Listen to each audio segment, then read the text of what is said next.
Medieval GPS to all those intrepid souls who have ever been hopelessly lost, whether in a medieval forest, a modern metropolis, or the labyrinthine corridors of their own minds. May your journeys, however misguided, be filled with laughter, unexpected discoveries, and the unwavering belief that even the most unreliable of devices can, occasionally, lead you to unexpected treasure. This one's for you. For you, brave wanderers who faced the mocking scorn of a faulty compass, the bewildering emptiness of a blank map, and the sheer, unadulterated terror of realizing you have absolutely no idea where you are. This book is a testament to your stubborn refusal to surrender to the overwhelming power of geographic ambiguity. This book celebrates your grit, your resilience, and above all, your hilarious capacity for getting delightfully, hilariously lost. To the countless cartographers throughout history whose meticulously drawn maps were simultaneously works of art, breathtaking feats of accuracy, occasionally, and hilarious examples of human fallibility. Your efforts to chart the known world, from the sprawling empires to the tiniest, most insignificant hamlet, are both inspiring and endlessly entertaining. I salute your unwavering dedication, even when your parchment was less than cooperative. Your ink ran dry at the most inopportune moments, and your trusty mule decided that a leisurely roll in the mud was a more appealing task than the faithful conveyance of maps to their intended destination. And of course, to the inventors of that most paradoxical of devices, the global's positioning system, your magnificent creation, in its most primitive form, has provided endless amusement and frustration for centuries, even before its time. This book is a small tribute to your visionary brilliance and a humble apology for any unintended comedic mayhem that may have been caused by your marvelous, maddening contraption. May your future creations be even more confusing, yet somehow more useful, though I suspect this is highly unlikely. Finally, this book is dedicated to the humble, ever-reliable donkey, the original GPS of the medieval world. Without your steadfast assistance, the heroes of this tale would be even more frequently and comically lost.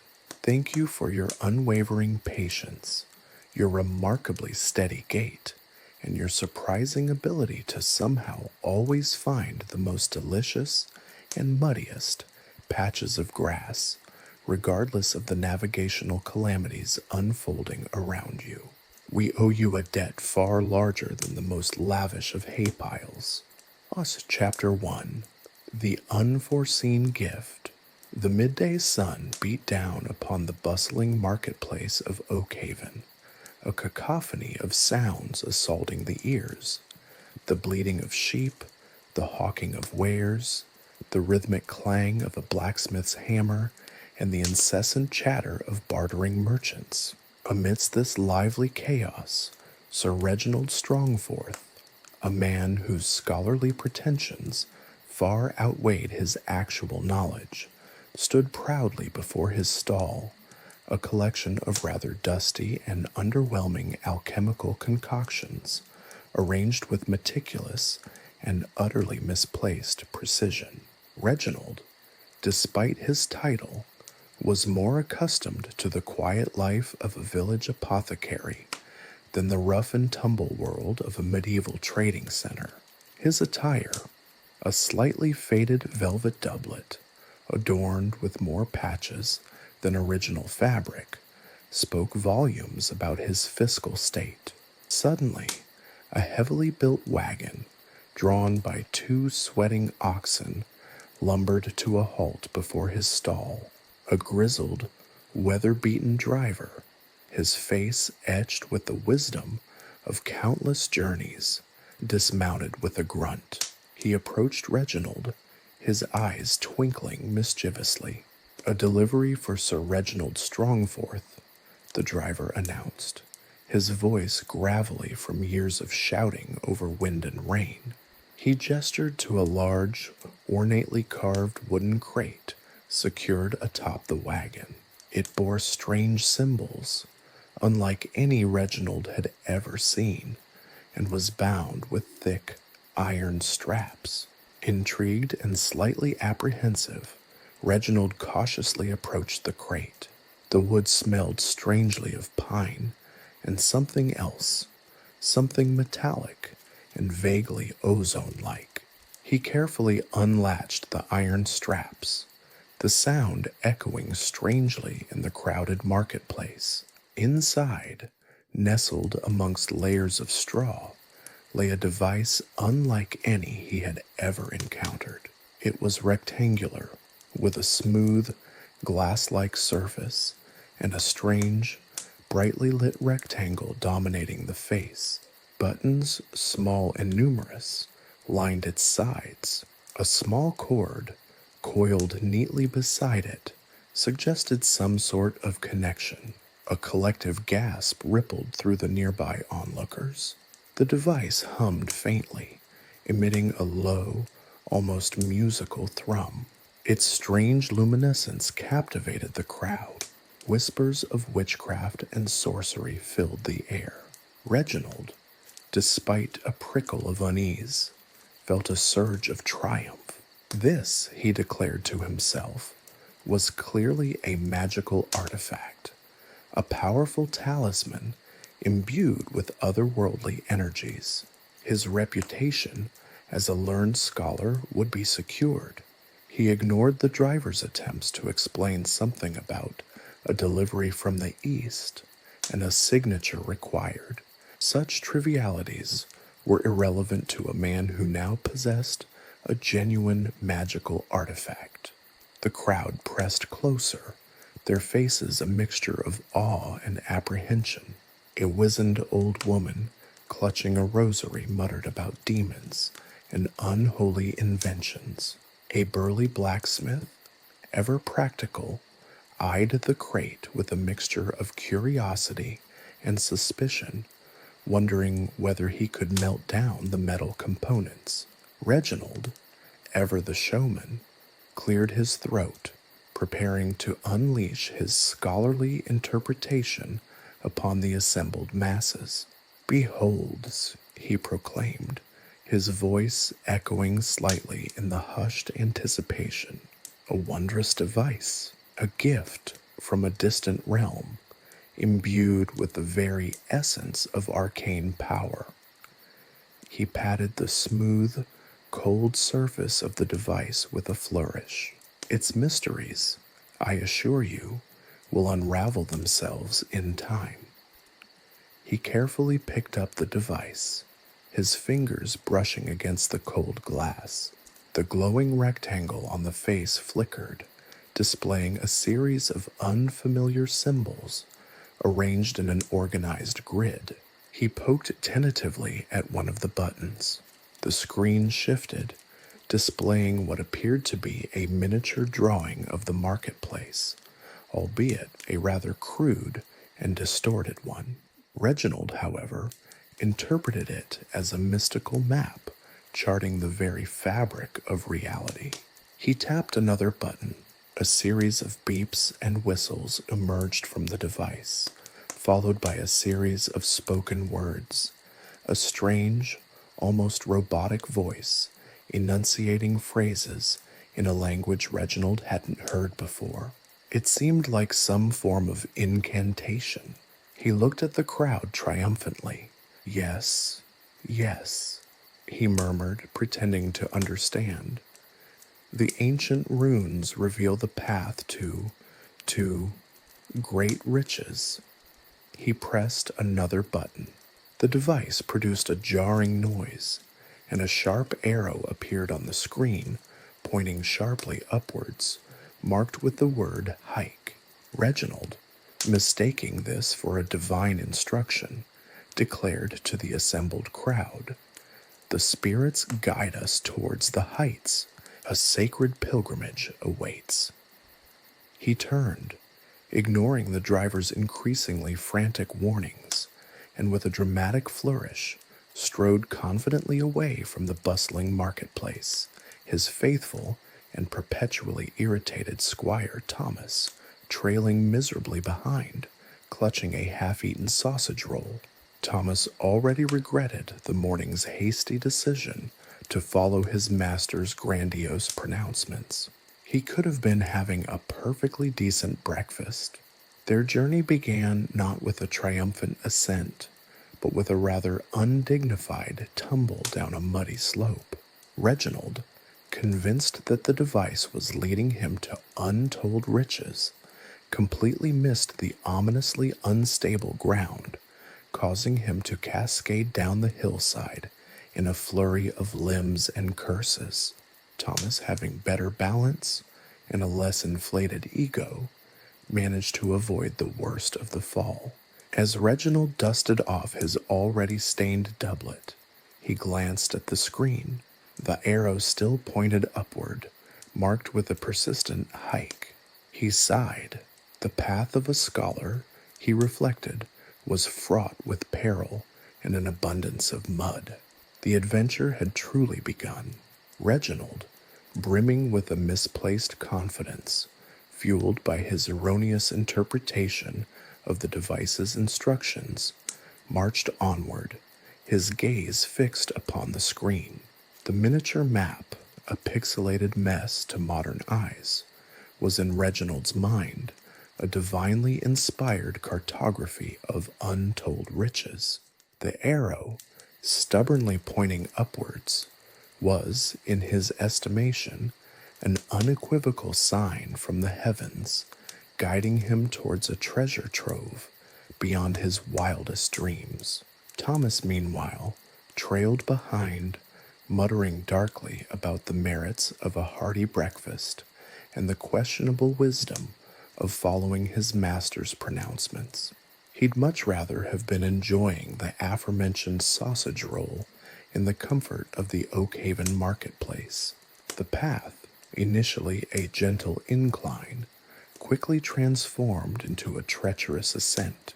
The well-trodden market path gave way to a rocky trail, barely wide enough for a single person. Overhanging branches, thick with leaves, snatched at Reginald's velvet doublet, further adding to his already growing sense of disarray. Loose stones, camouflaged by the undergrowth, threatened to send him tumbling into the ravine that yawned alongside the path. The hiking mode, as the device mysteriously termed it, appeared to possess an almost sadistic appreciation for the precarious. It guided them along narrow ledges, across rickety bridges fashioned from fallen logs, and through thickets so dense it felt as if they were wrestling their way through a living, thorny beast. The screen's map offered no reassurance. It continued to display the same crude, almost mockingly simplistic representation of their surroundings.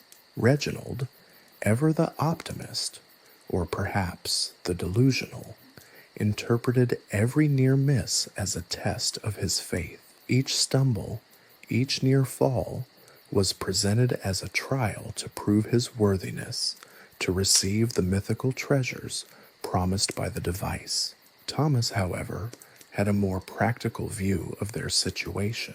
His complaints evolved from grumbling to outright shouting as he struggled to keep up with Reginald's erratic progress, his sausage roll forgotten amongst the thorns and brambles. "Sir Reginald," he'd shout over the wind whistling through the trees, "I suggest we reconsider this sacred pilgrimage before we become permanent features of this blasted hillside." Their first major mishap occurred near a particularly steep incline, a rocky slope that seemed to defy gravity itself. Reginald, convinced that the device's upward arrow was urging him towards the summit with the speed of a runaway cart, launched himself at it, legs pumping like a frantic windmill. He slid halfway down before the momentum carried him into a conveniently placed thicket of thorns, his elegant velvet doublet now resembling a shredded tapestry. Thomas, watching from a safer distance, could only offer a muted groan mixed with a faint chuckle. He'd seen enough vaudeville acts in the market squares to know a badly executed physical comedy when he saw one. The next incident involved a surprisingly agile goat. Reginald, caught mid-stride attempting to traverse a particularly narrow bridge of questionable stability, was abruptly startled by the goat, which decided that his noble legs were the ideal spot for a mid-morning scratching session. The subsequent loss of balance resulted in a dramatic tumble into a stream, the icy water proving to be a decidedly unwelcome addition to his already eventful day. Thomas this time couldn't suppress his laughter. It was a laugh, however, laced with a healthy dose of concern. He was starting to wonder if he'd have to write a letter to Reginald's family, explaining the details of his master's untimely demise. The afternoon wore on, a succession of near misses, minor injuries, and considerable frustration. The device's hiking mode seemed to delight in leading them to the most precarious spots imaginable.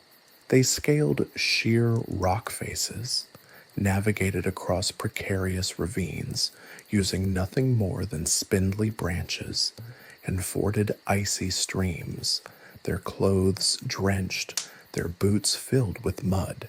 As dusk began to settle, casting long shadows across the mountainside, their progress became even more perilous.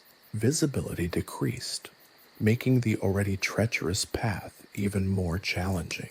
Reginald, despite his growing exhaustion, refused to abandon his quest. The glowing rectangle on the device, stubbornly displaying its cryptic instructions, fueled his determination. Thomas, meanwhile, was silently cursing his ill-fated decision to embrace the life of a squire. He'd envisioned tournaments, feasting, and perhaps even a bit of romance. This, he realized, was considerably less glamorous. One particularly harrowing moment involved a loose boulder. Reginald, completely engrossed in interpreting the device's cryptic map, failed to notice the sizable rock poised precariously on the edge of the cliff. One careless step, and the boulder tumbled downwards, sending a cascade of smaller stones raining down. Reginald barely managed to dodge the deluge, narrowly avoiding being crushed beneath the weight of falling rock. Thomas, witnessing the near miss, let out a strangled cry of alarm. He'd honestly started to believe that there were supernatural forces at work, conspiring to make his life as miserable as possible. Finally, exhausted and utterly demoralized, they stumbled upon a small, secluded clearing. The GPS, after what seemed like an eternity of leading them to the brink of disaster, finally gave some indication of a reasonable place to stop. The display, after what seemed like an age of beeping, whirring, and flashes, finally presented a still image, a small but slightly blurry picture of a modest-looking hut.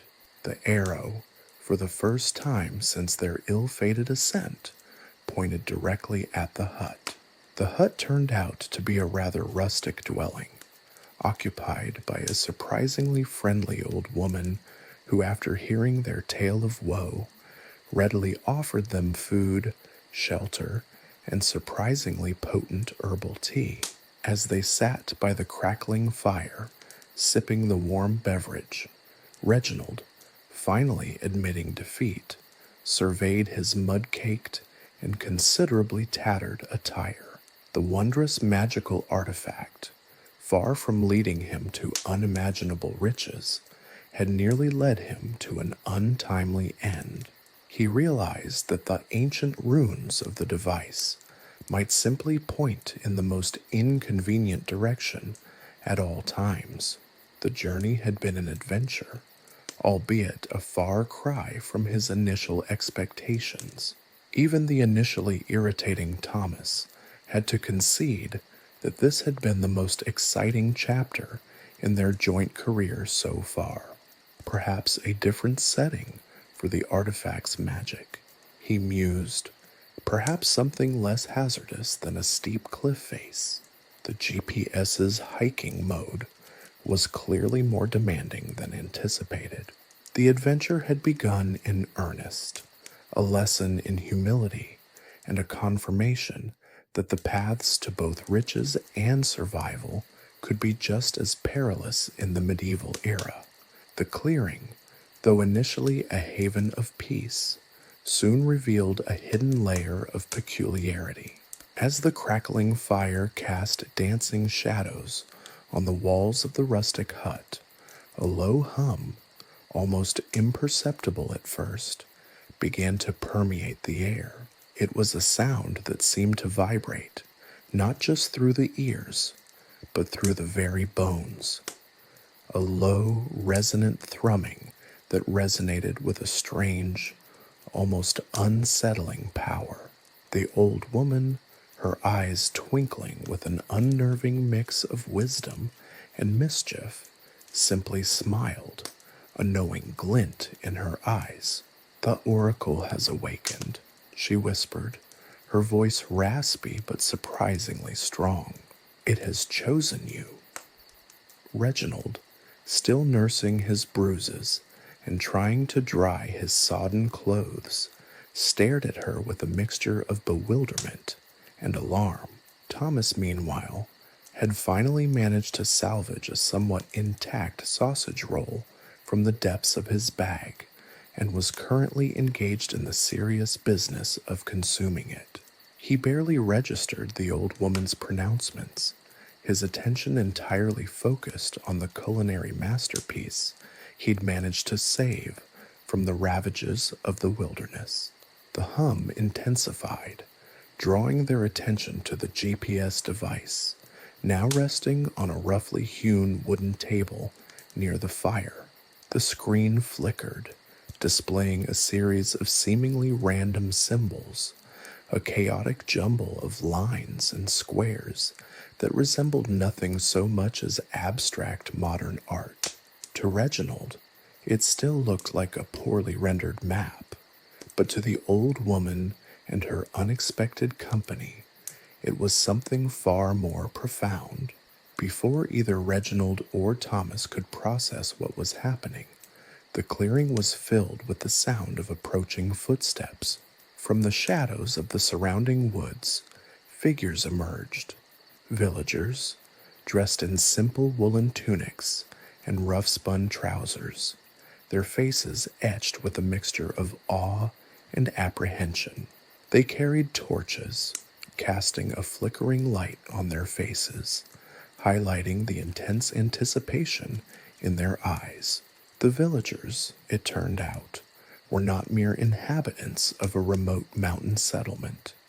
They were devotees of an ancient, surprisingly technologically advanced local lore.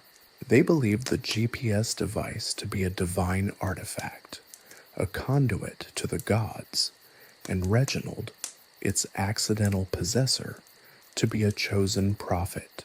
The chaotic patterns on the screen were not merely random symbols, but sacred prophecies, foretelling the fate of their village, their crops, and even their livestock. The villagers fell to their knees, their faces buried in the dirt, chanting in a low, guttural tongue. Reginald, overwhelmed by this sudden and unexpected display of reverence, felt his already fragile confidence crumble. He'd envisioned treasure, perhaps a lost kingdom or a hoard of glittering jewels. He'd never anticipated being mistaken for a religious oracle. The old woman, seeing his distress, approached him with a soothing smile. "They believe you can interpret the oracle's messages," she explained, her voice low and conspiratorial. "They need your guidance, prophet." Reginald, desperately searching for a way out of this increasingly absurd situation, decided to wing it. He cleared his throat, trying to adopt the demeanor of a sage, his voice a mixture of pompous authority and utter fabrication. "The oracle speaks of bountiful harvests," he declared, pointing at a particularly indecipherable squiggle on the screen. "The land will yield its fruits abundantly. But," he added, dramatically lowering his voice, "a shadow looms, a great beast, a particularly grumpy badger, threatens to disrupt the harmony." The villagers gasped, their eyes wide with fear. Reginald, emboldened by his success, continued his impromptu prophecy. He interpreted squiggly lines as auspicious weather patterns, obscure symbols as warnings about wandering livestock, and pixelated blobs as pronouncements about the upcoming village festival.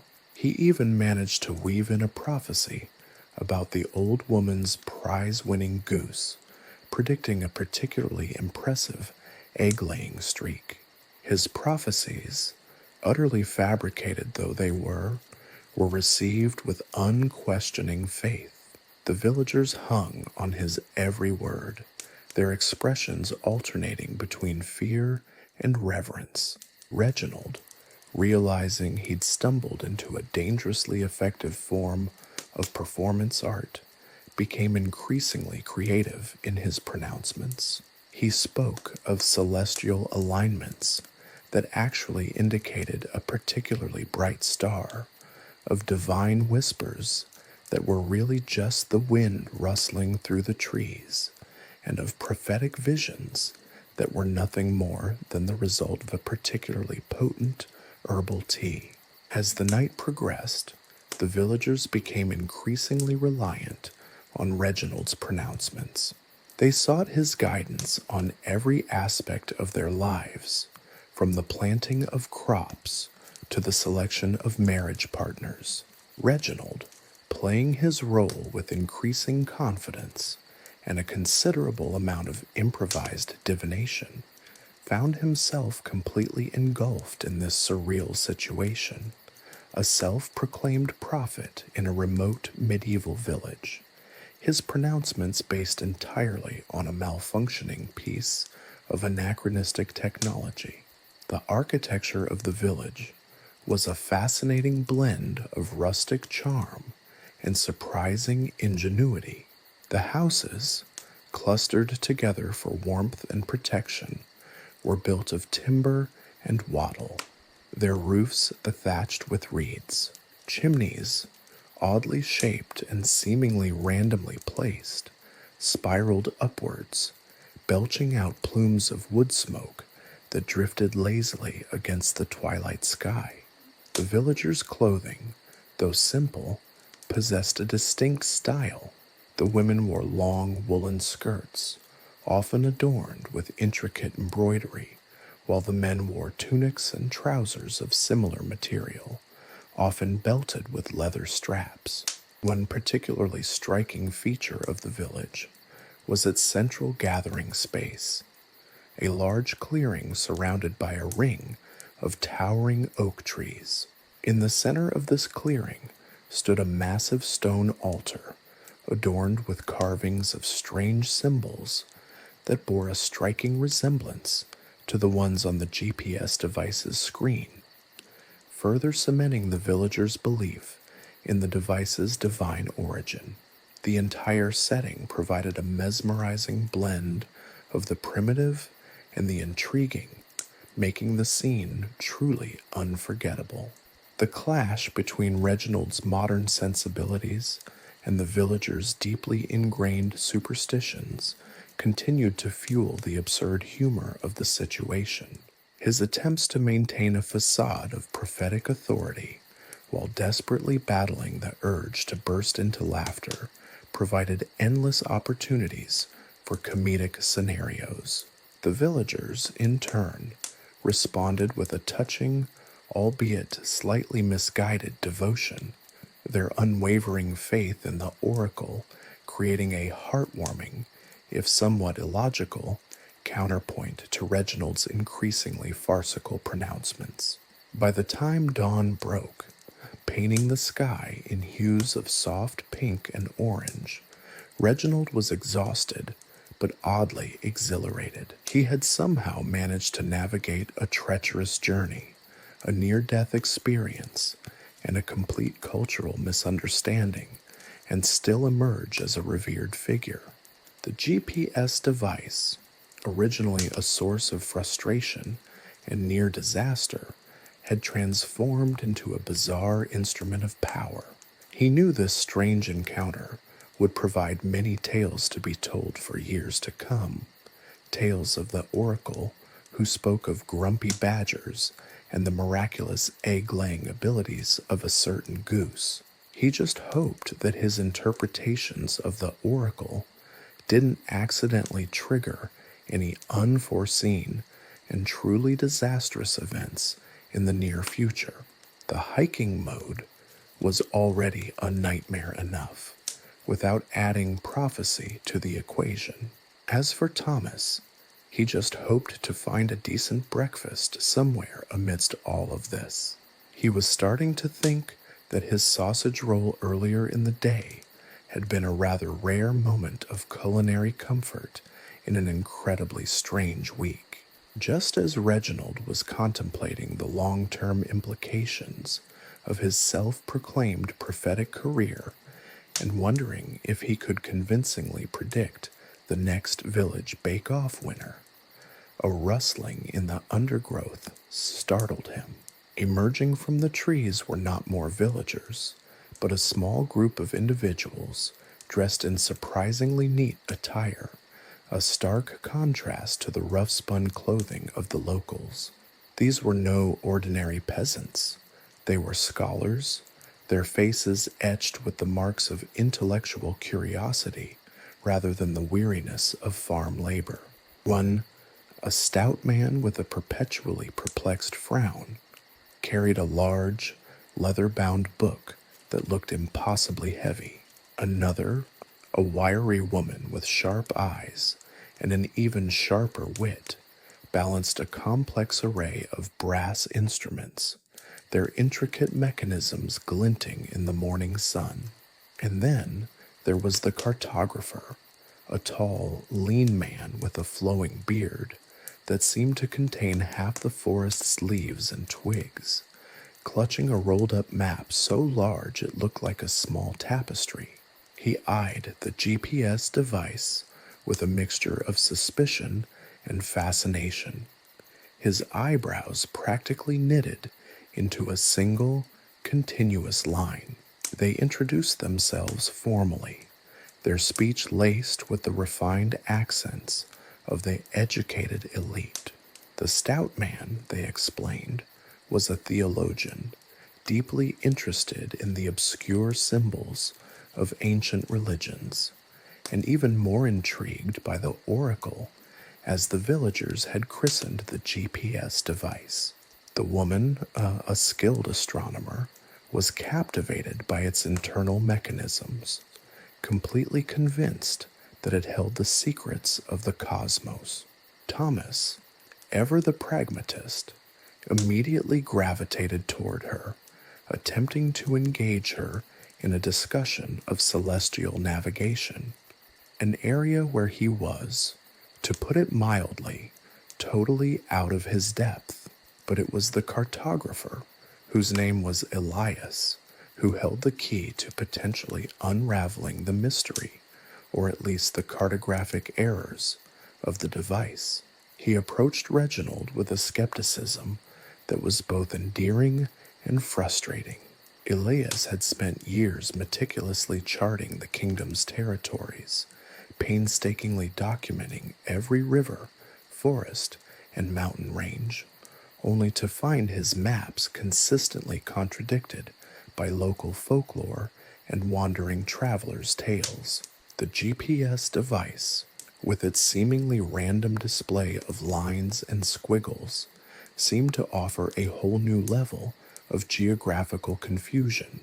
This contraption, Elias began, delicately touching the GPS device with a gloved finger. It purports to show the way. Does it know of the treacherous bogs of whispering marshes, or the hidden paths through the silverwood forest, trails known only to the wood sprites and those foolish enough to venture there? He eyed Reginald with a look that suggested Reginald might be among the foolish enough category. Reginald, still recovering from his brief career as a prophet, opted for honesty mixed with a healthy dose of bewilderment. He explained the device's origins, its unpredictable nature, its uncanny ability to lead them into swamps and then predict unusually productive goose egg laying streaks. He described the villagers' beliefs, their reverence for the oracle, and his own rather dubious role in maintaining the illusion. Elias listened intently, occasionally interrupting with questions as sharp and precise as his instruments. Thomas, meanwhile, was engaged in a lively debate with the astronomer, arguing that the constellations were actually giant, celestial sausage rolls arranged in the sky by a higher culinary power. The scene in the tranquil forest clearing offered a stark contrast to the chaotic events that had transpired in the village. Sunlight dappled through the leaves, creating a mosaic of light and shadow on the forest floor. The air hummed with the sound of birdsong, a soothing counterpoint to the earlier chanting of the villagers. The scholar's paraphernalia, maps, globes, compasses, and astrolabes, laid spread upon a bed of moss, creating an atmosphere of scholarly contemplation. Elias meticulously examined the GPS device, running his fingers over its smooth surface and trying to make sense of its interface. Elias, despite his initial skepticism, was fascinated by the device's potential. He saw in it not a divine artifact, but a tool, an incredibly flawed, anachronistic, and somewhat temperamental tool, but a tool nonetheless. The cartographer's experience with the inaccuracies of medieval maps made the GPS's imperfections somehow more relatable. He saw the potential for a revolutionary improvement in navigation, even if it was currently leading them to the wrong side of a particularly grumpy badger's territory. The challenge, of course, was in deciphering the device's interface. The symbols on the screen, while clearly meant to represent locations, were completely unintelligible to Elias and to anyone else not versed in the complexities of modern GPS technology. The scholars spent hours poring over the display, their collective knowledge of cartography, astronomy, and theology proving surprisingly inadequate when confronted with something born of a future they couldn't possibly comprehend. The theologian attempted to interpret the symbols as a form of ancient scripture, comparing them to the runes of long-dead civilizations. The astronomer believed them to be astronomical charts, tracing the paths of unseen stars and planets. Only Elias, with his practical approach to mapping and a surprising knack for recognizing patterns within the apparent chaos, started to make some headway. He pointed out certain recurring shapes and lines, suggesting that they might represent geographical features coded in a language utterly foreign to anyone from the time period. These squiggles, he announced after hours of scrutinizing the screen, they seem to represent a form of coordinate system, although vastly different from any I've ever encountered. His words seemed more like hopeful guesses than actual solutions to their current confusion.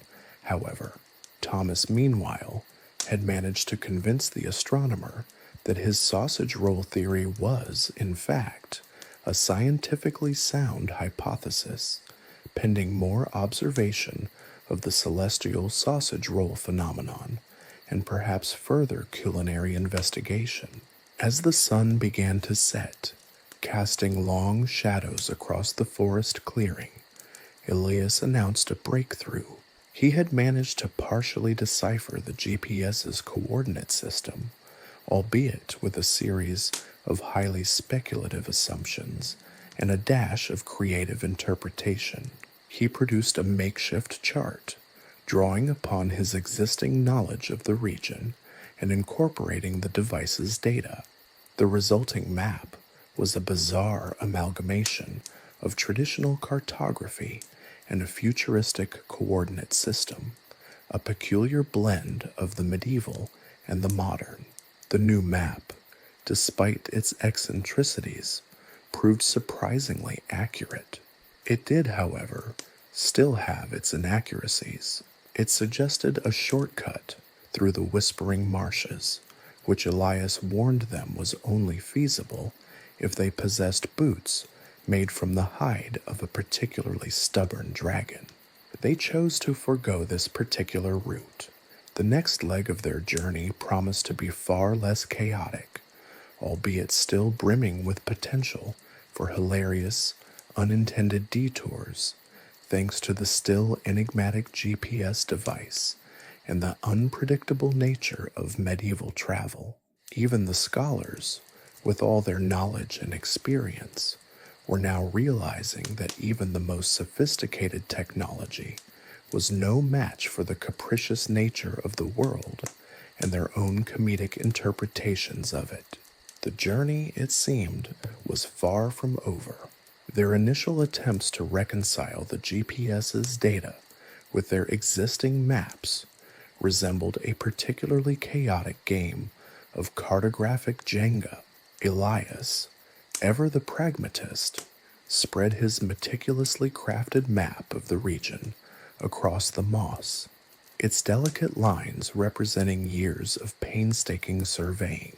Beside it, the GPS device glowed faintly, its screen a baffling jumble of lines and symbols. The contrast was stark. The elegant calligraphy of Elias's map versus the blunt digital language of the future. The theologian, Brother Bartholomew, approached the task with religious fervor.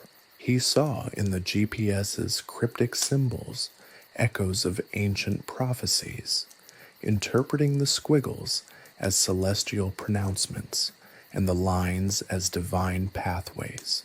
He even attempted to overlay the GPS display onto a particularly ancient map, purportedly drawn by a hermit who claimed to communicate with woodland spirits.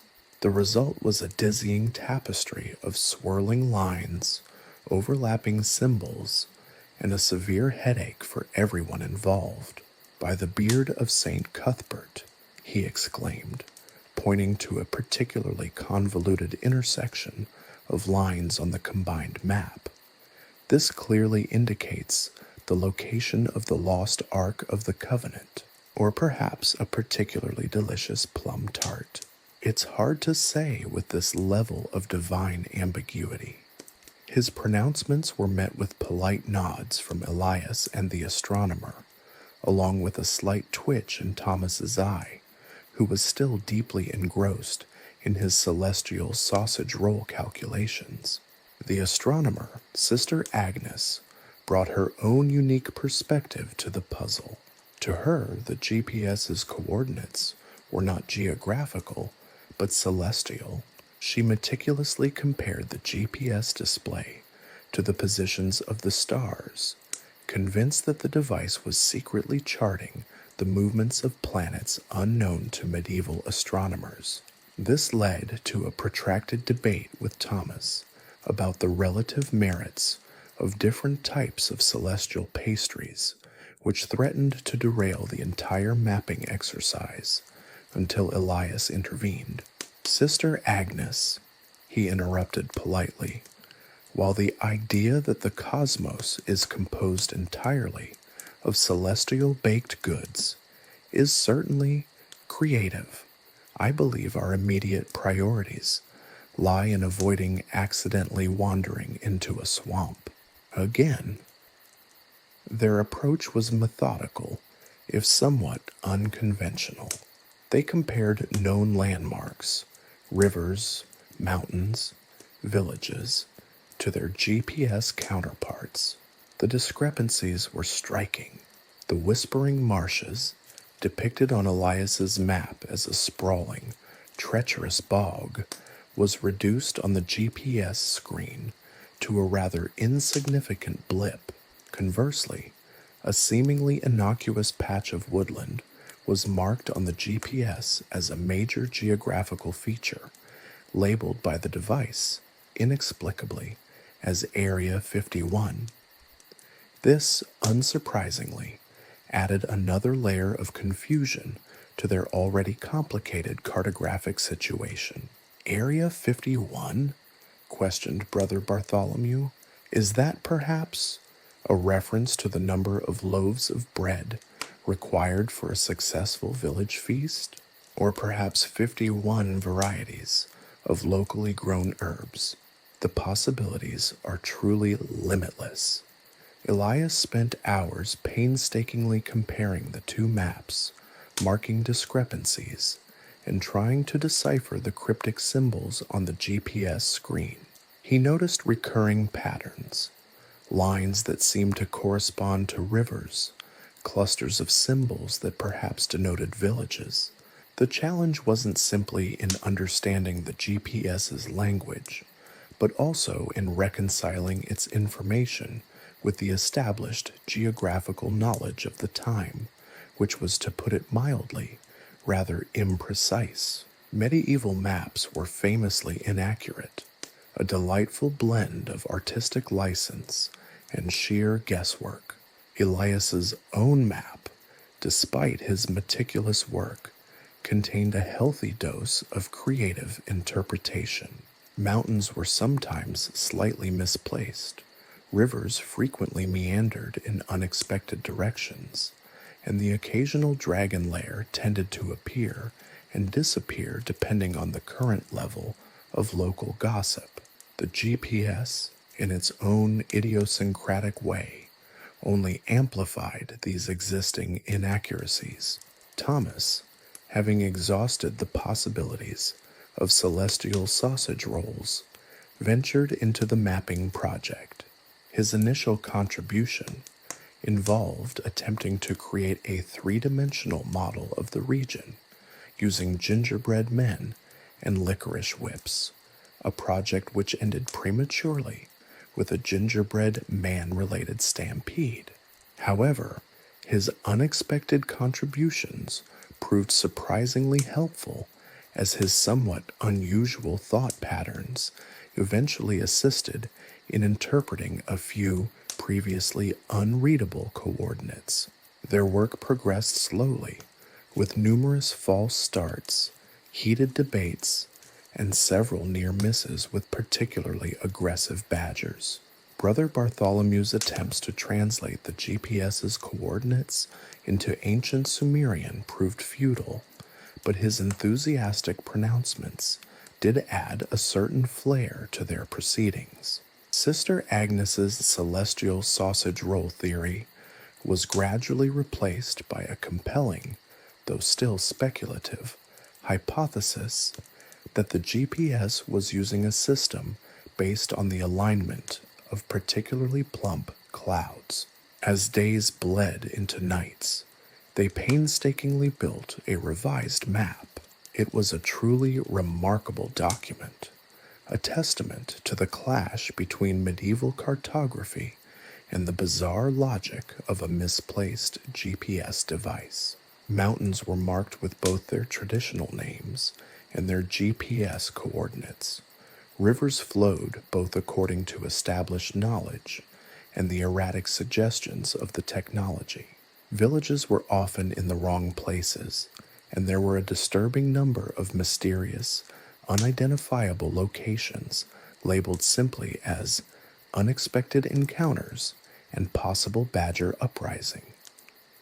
The process itself was a testament to human ingenuity, perseverance, and the sheer absurdity of attempting to navigate the medieval world with the help of 21st century technology. Their creation, a hybrid map reflecting both the ancient world's inaccuracies and the future's chaotic data, was a testament to the humorously unpredictable nature of their journey. The newly combined map did, however, successfully guide them toward their next destination, though not without a few more unexpected detours. After all, even a slightly improved map couldn't account for the unexpected appearance of a grumpy knight, a misplaced trebuchet, and the sudden and unexplained proliferation of rogue chickens. The adventure clearly was far from over. Chapter 2: Bogs, Bandits, and Bad Directions. Their newly revised map, a bizarre tapestry of medieval guesswork and futuristic coordinates, pointed resolutely towards their next destination, Oakhaven, or at least, that's what the map, and more importantly, the GPS, claimed. The initial leg of the journey was relatively uneventful, marked only by a brief encounter with a surprisingly philosophical badger who seemed quite interested in Brother Bartholomew's theological musings on the nature of GPS technology.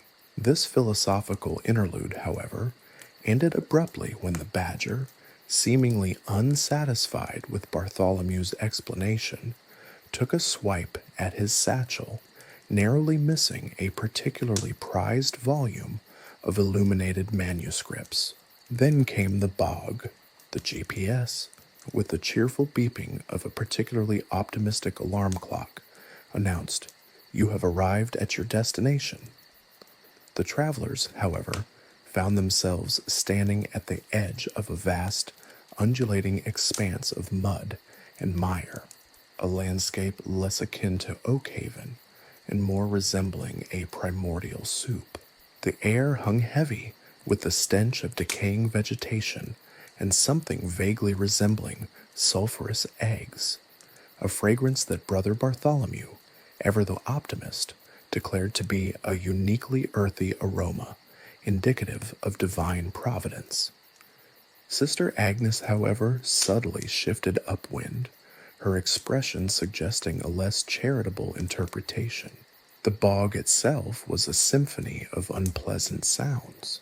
The squelching of mud underfoot, the incessant buzzing of unseen insects, and the occasional croak of a particularly disgruntled frog formed a disconcerting soundtrack to their predicament.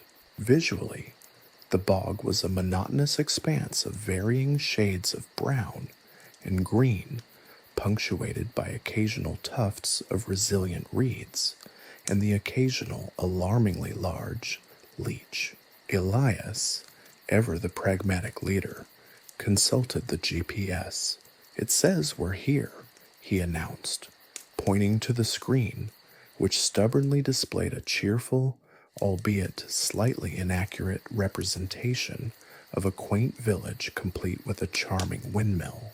The actual reality was, frankly, much less charming. "Almost there," chimed the GPS, its cheerful tone grating on the nerves. Thomas, already knee-deep in mud, let out a howl of protest. "Almost there? I've been almost there for the past half hour.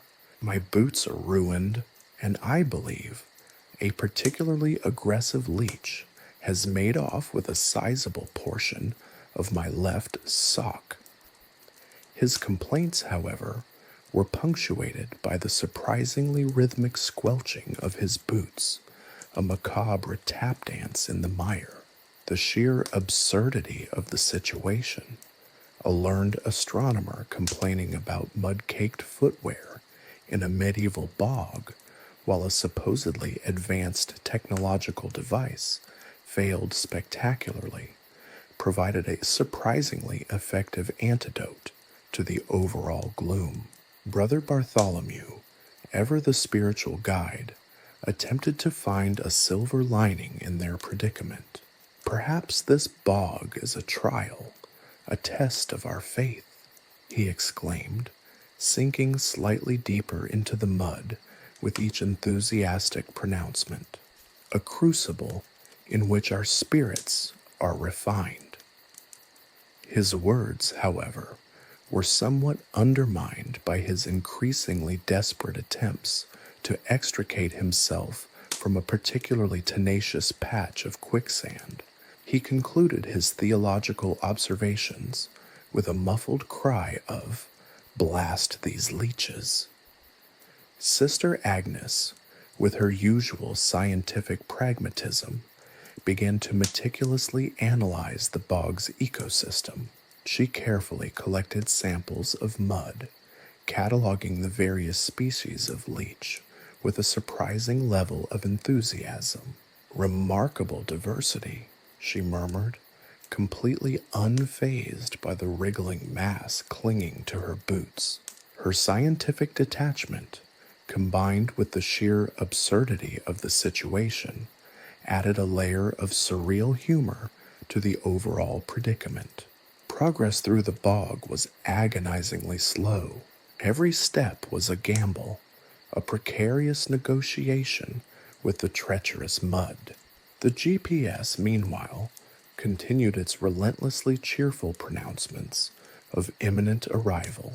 "Almost there," it chirped every few minutes, its digital optimism a stark contrast to the very real, very messy reality facing the travelers. They experimented with various strategies. Elias attempted to navigate using his trusty walking stick, only to find it sinking deeper into the mire with each thrust. Brother Bartholomew, inspired by a particularly muddy passage in the book of Exodus, tried to part the bog with prayer. His efforts, sadly, were met with only a slight increase in the number of leeches clinging to his robes. Sister Agnes attempted to build a makeshift raft using reeds and the discarded parts of Thomas's now completely destroyed boots, a feat of engineering that unfortunately collapsed within seconds, sending Thomas into a fit of frustrated wailing. Hours passed. The sun dipped below the horizon, casting long, distorted shadows across the bog.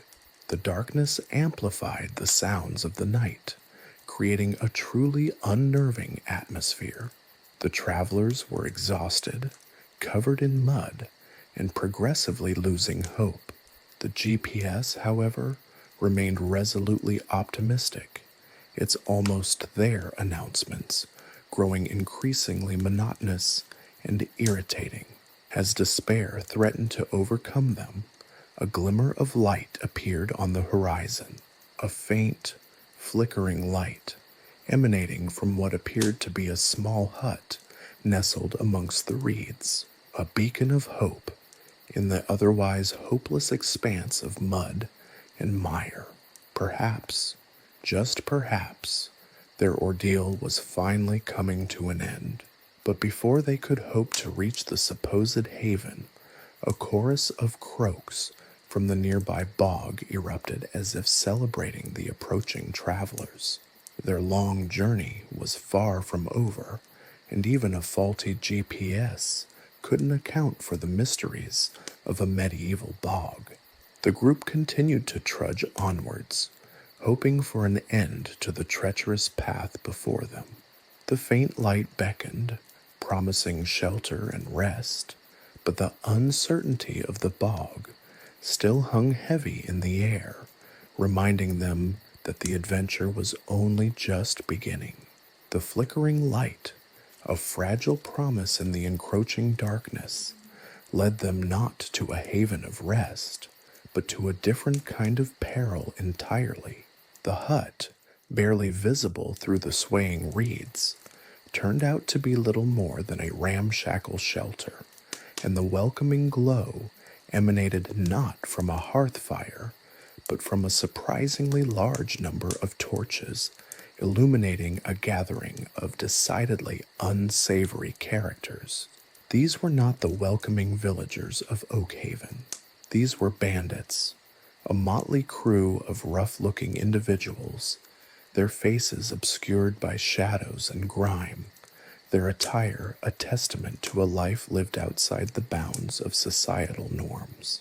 They were armed, of course, though their weaponry appeared less fearsome than one might expect from a band of notorious brigands. One fellow wielded a rusty scimitar that looked more likely to crumble than cleave. Another brandished a club that seemed more suited to stirring a cauldron than shattering skulls, while a third proudly displayed a slingshot fashioned from what appeared to be a repurposed crossbow component. Their arsenal was oddly underwhelming, almost comical in its disrepair. Their initial reaction to the mud-caked and exhausted travelers was one of suspicion. Then, their eyes fell upon the GPS device clutched tightly in Elias's hand. It glowed faintly in the torchlight, the screen displaying a slightly distorted image of a jovial-looking badger. A hush fell over the bandits. One larger than the rest, with a surprisingly ornate, if somewhat tarnished earring, stepped forward. "What sorcery is this?" he rasped, pointing a surprisingly clean finger at the GPS. "A cursed amulet? A magical artifact?" The others murmured in agreement. The GPS, with its uncannily accurate, though wildly misplaced maps, and its insistent beeping, clearly had them convinced it was something far beyond their comprehension. Elias, ever the opportunist, seized the moment.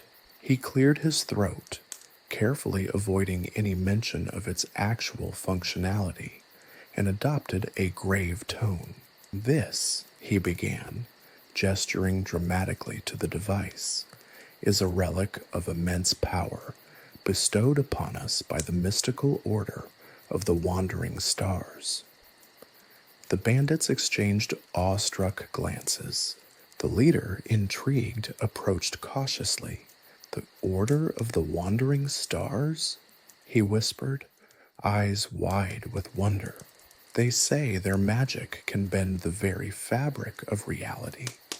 "Indeed," Elias confirmed, maintaining his solemn expression. "This device, this is their most sacred instrument. It shows us the path, guides us across the land, and even allows us to communicate with the spirits of the earth, though we only use it for more mundane things." He exaggerated a sigh of profound wisdom. "Spirits of the earth?" The bandit chief was clearly fascinated, and perhaps a little intimidated. "And what does it show you now?" Elias, subtly adjusting the GPS settings to display a wildly inaccurate image of an immense treasure hoard nestled somewhere near their current location, pointed to the screen.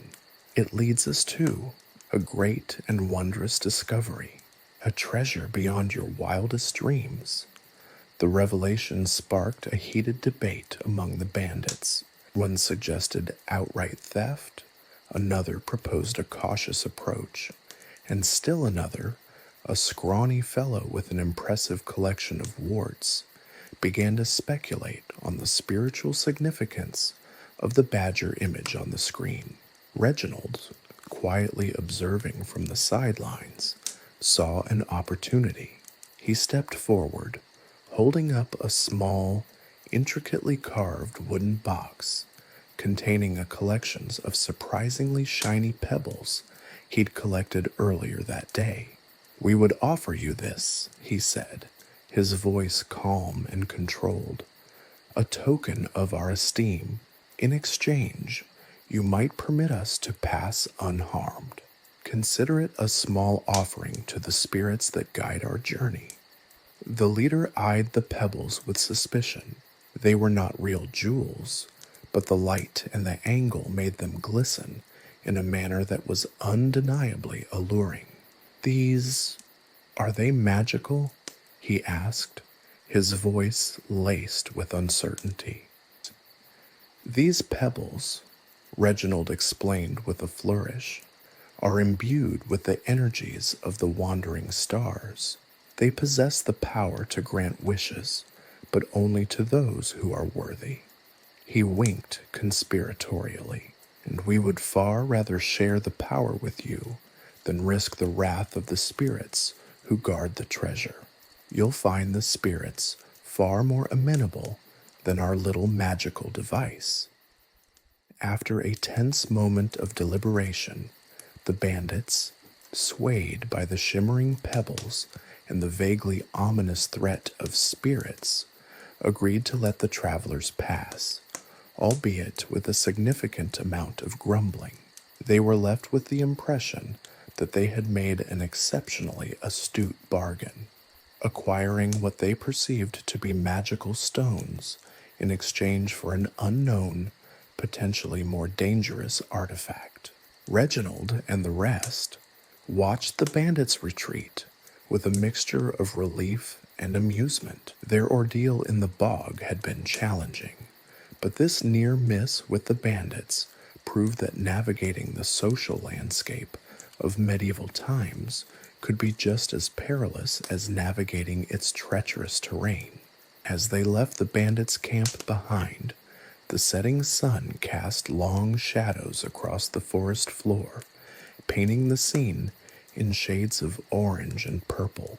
The travelers pressed on, their steps now lighter, the GPS still cheerfully chirping its misleading directions.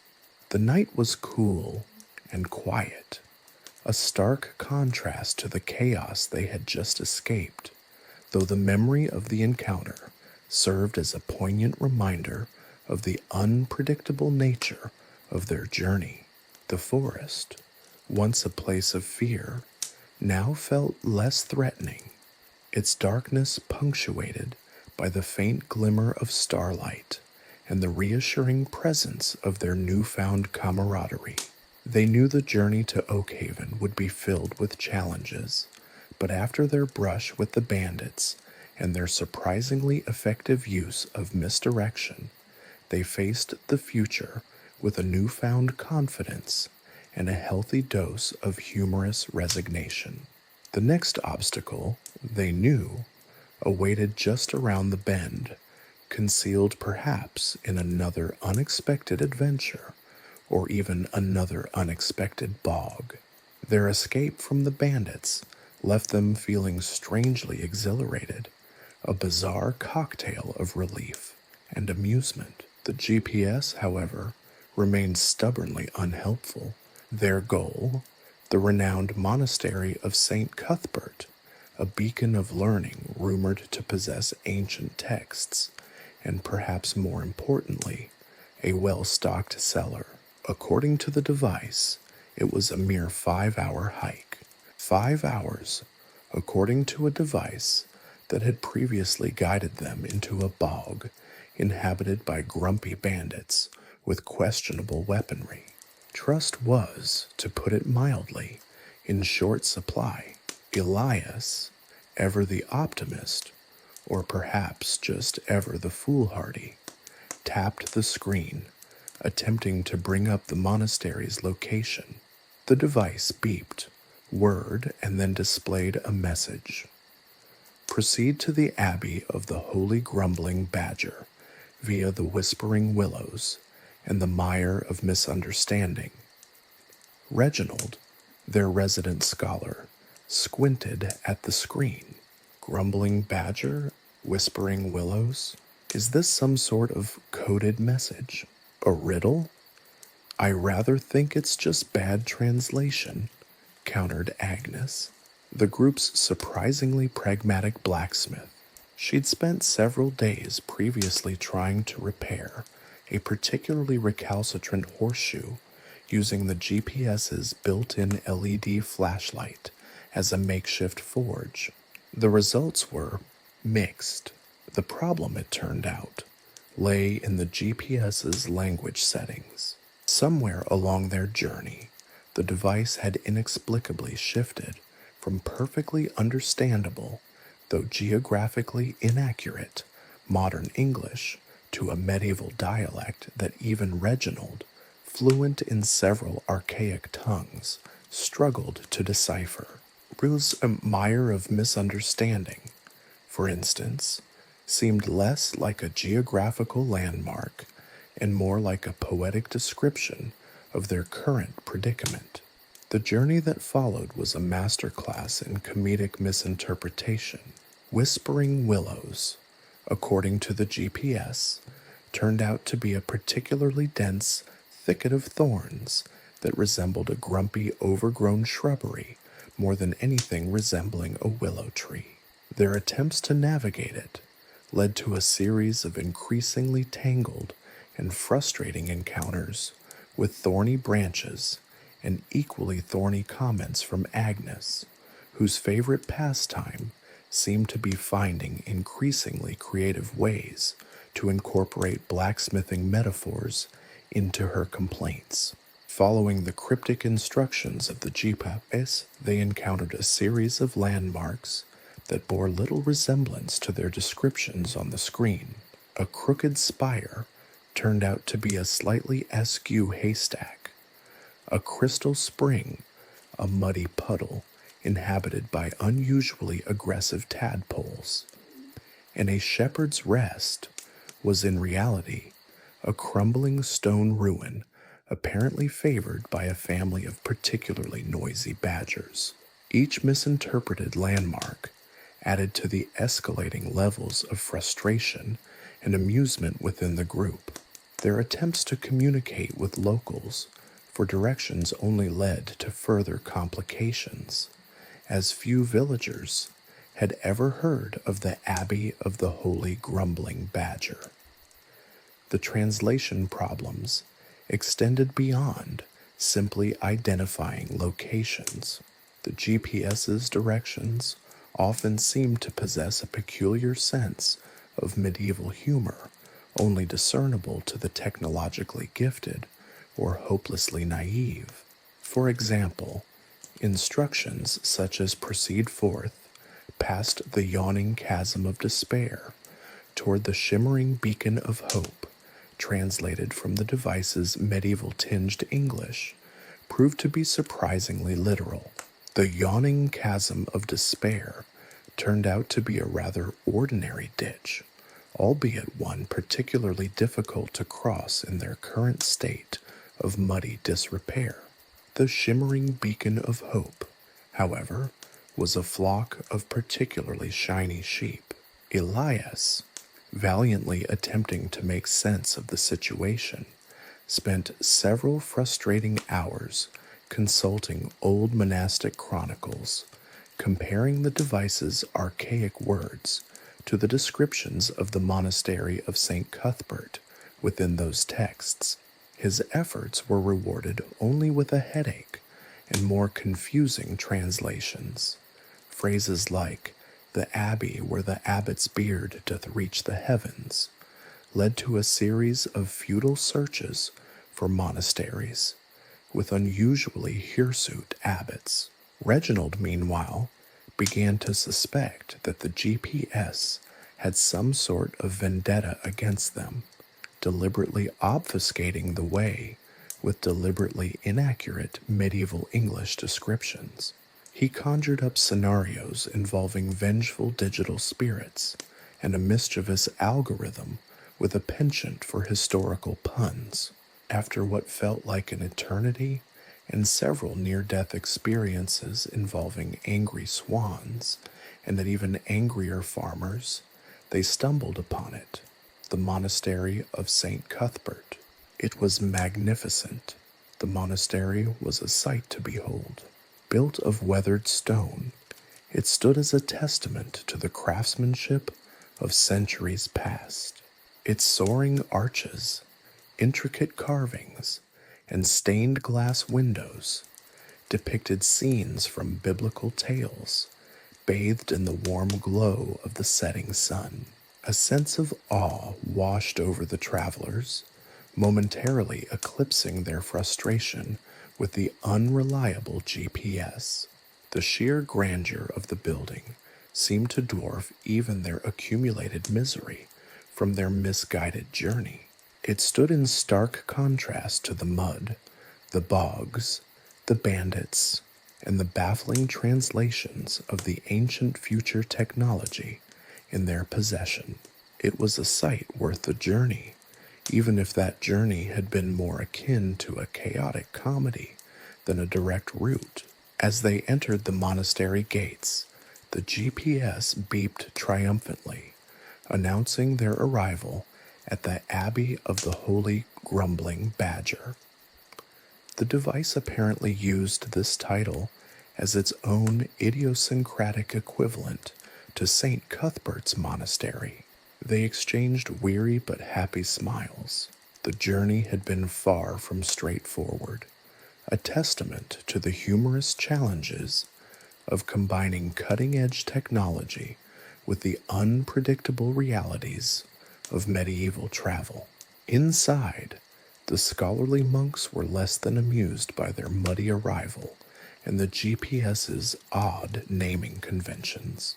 But after hearing their tale of misadventure and comical misinterpretations, they offered them warmth, food, and a promise to investigate the peculiar linguistic quirks of their magical device. The prospect of a warm meal and comfortable beds far outweighed the minor annoyance of a slightly eccentric GPS. The monastery, it turned out, did indeed possess a well-stocked cellar, and perhaps more importantly, it offered a chance to rest, to laugh, and to reflect on the absurdly hilarious journey they had endured. The quest for St. Cuthbert's knowledge was far from over, but after their tribulations with the mire of misunderstanding, their spirits were high, ready to face whatever challenges, linguistic or otherwise, the next leg of their journey held. The monastery's ale, potent and surprisingly smooth, did little to soothe the lingering frustration of their journey. Elias, nursing a tankard that seemed almost as ancient as the monastery itself, stared glumly at the GPS. "It led us to the right place eventually," he conceded, but only after making us question the very fabric of reality. Reginald, meanwhile, had launched into a detailed analysis of the device's medieval English translation software, muttering about faulty algorithms and temporal paradoxes. Agnes, ever practical, was busy repairing a particularly stubborn crack in one of the monastery's flagstones, using the GPS's LED flashlight to illuminate her work. Their conversation was interrupted by Brother Thomas, a rotund monk with a surprisingly mischievous twinkle in his eye. "I overheard your discussion," he chuckled, gesturing towards the GPS. "A remarkable device, is it not? Though I confess, I've never encountered a grumbling badger among our sacred texts."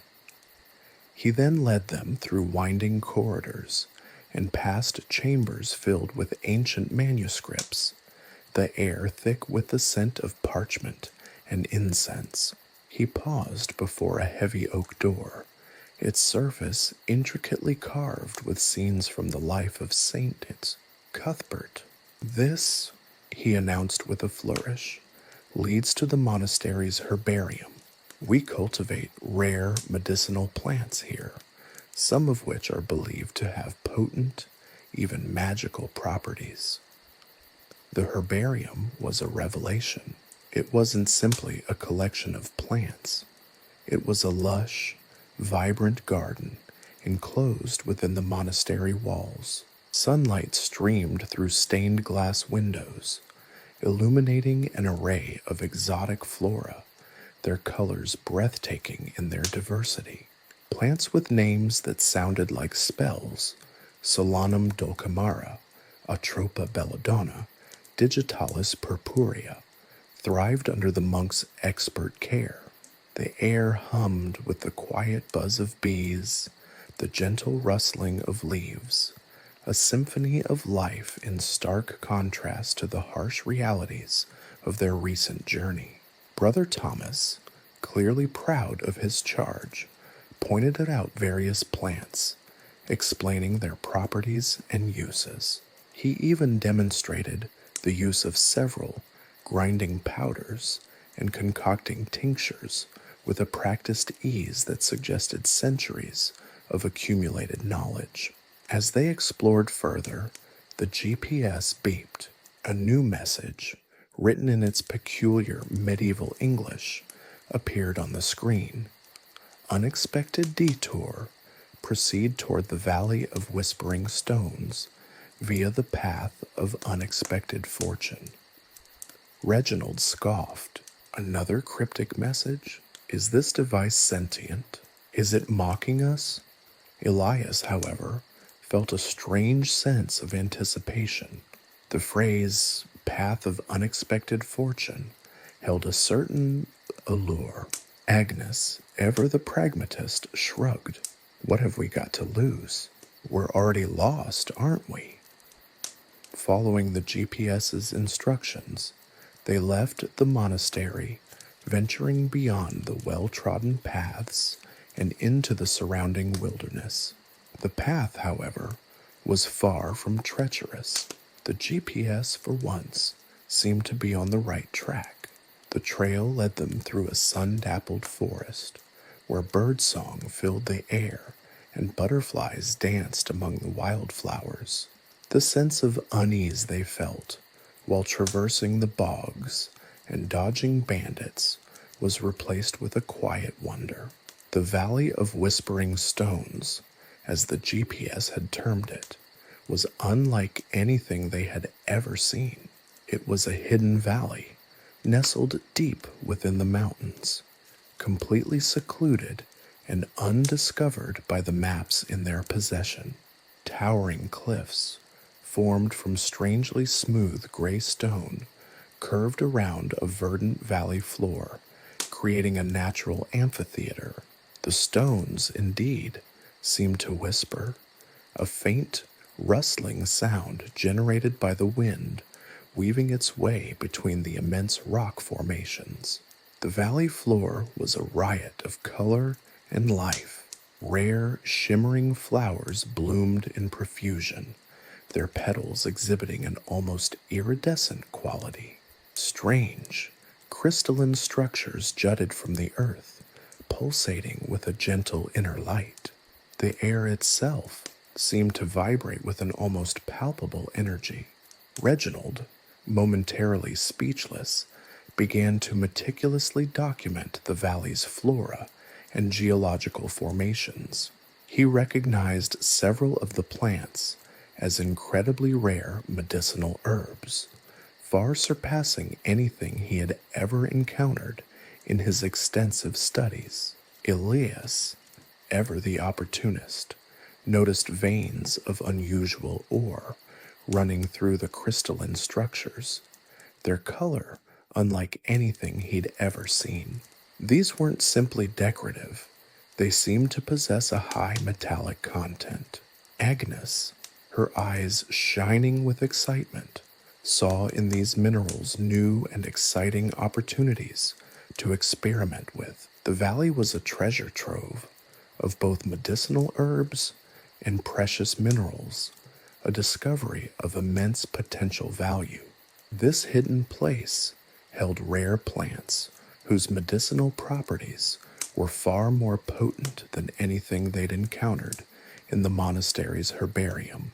The crystalline structures pulsed with an ethereal light, revealing an abundance of minerals with properties far exceeding any they had seen before. The day spent in this extraordinary location was filled with a joyful frenzy of discovery. They carefully harvested some of the herbs, documenting their locations and characteristics with meticulous care. Agnes, her blacksmithing skills proving unexpectedly useful, chipped off small samples of the mineral deposits, examining their composition with intense interest. They realized, as they carefully selected samples, that these materials would allow Agnes to create alloys of hitherto unheard of strength and resilience. As twilight settled, casting long shadows across the valley, they felt a strange sense of accomplishment. The GPS, despite its initial frustrating inaccuracies and bizarre translations, had led them to this unexpected bounty.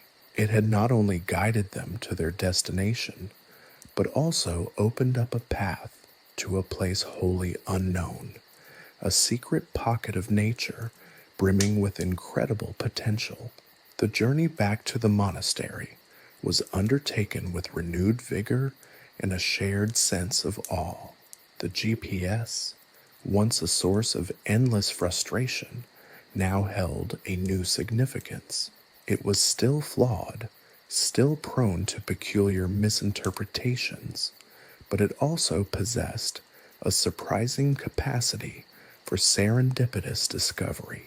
It had guided them not just to a monastery, but to a hidden valley brimming with untold riches and potential, and who knew what further wonders it might unveil on their continued quest. The combination of cutting-edge technology and a willingness to embrace the unexpected had provided them with riches far exceeding even the well-stocked cellars of St. Cuthbert's. They smiled. The journey, despite its many challenges, had revealed treasures beyond their wildest imaginations, further fueling their adventurous spirits. The next leg of their journey promised more unexpected twists, turns, and perhaps more grumbling badgers. The following morning, the glorious vista of the Valley of Whispering Stones was replaced by the less glamorous reality of a blacksmith's forge. The GPS, despite its miraculous lead to the valley, had developed a concerning tremor in its screen, the medieval English translations now punctuated by erratic squiggles and the occasional burst of static that sounded suspiciously like a distressed badger. Brother Thomas, ever resourceful, had directed them to a local blacksmith, a gruff but surprisingly skilled craftsman named Barnaby. Barnaby's workshop was a symphony of clang and clatter, a sensory overload that assaulted the senses. The air hung thick with the scent of coal smoke, hot metal, and something vaguely reminiscent of burnt toast. Tools of every conceivable shape and size hung from the walls, their surfaces blackened with age and use. An impressive bellows wheezed and groaned, its leather sides straining under the blacksmith's effort, feeding the roaring furnace that dominated one corner of the cramped workshop. Sparks flew like mischievous fireflies, illuminating the sweat-streaked face of Barnaby as he wrestled with a particularly stubborn piece of iron. Barnaby, a man whose beard seemed to rival the monastery's oldest oak in both size and tangled complexity, eyed the GPS with a mixture of suspicion and fascination. He'd seen some strange things in his years, but nothing quite like this sleek, obsidian rectangle with its glowing screen. He picked it up gingerly, turning it over in his calloused hands as if it were a particularly delicate egg. "What in God's name is this contraption?" he mumbled, his voice a gravelly rasp that echoed in the confines of the workshop. Reginald, ever eager to explain the finer points of advanced technology, or at least what he perceived as advanced technology, launched into a detailed and largely incomprehensible explanation of the device's inner workings. Barnaby listened patiently, or at least appeared to, his eyes glazing over occasionally as Reginald invoked integrated circuits, lithium-ion batteries, and complex algorithms. Agnes, ever practical, took a different approach. "It's broken," she stated simply, pointing to the trembling screen and the erratic translations. "Can you fix it?" Barnaby, apparently misunderstanding the request, examined the GPS more closely. He poked it with a hammer, causing Reginald to yelp in protest. "It's not made of iron," Reginald protested. It's a different kind of metal entirely. A much more advanced," Barnaby interrupted, his eyes gleaming with sudden inspiration. "Ah, I see. A new alloy, a most intriguing mixture of metals, an unusual blend of... what is that? A certain glow?" He tapped the screen again, this time gently. "This is exquisite craftsmanship. The balance of hues, the subtle sheen, magnificent." Reginald groaned. Barnaby, completely oblivious, was already hauling out his tools. He grabbed a pair of tongs and with surprising delicacy carefully pried open the GPS casing. Reginald's eyes widened in horror as Barnaby, mistaking the intricate circuitry for some elaborate filigree, proceeded to examine the delicate components with his magnifying glass. "Look at this intricate design. The way the smaller components are nested into the larger, truly breathtaking," he enthused, completely unaware that he was dismantling a vital piece of technology. Gilias, trying to salvage the situation, stepped forward. "Perhaps we could try a different approach, Barnaby," he suggested timidly. "Nonsense," Barnaby declared, wielding a small hammer with gusto. He proceeded to tap the circuitry with surprising precision, seemingly in rhythm with some unseen tune. Agnes, meanwhile, was making a valiant attempt to translate the increasingly bizarre stream of medieval English and technological gibberish flooding the screen. The ensuing events can only be described as utter chaos.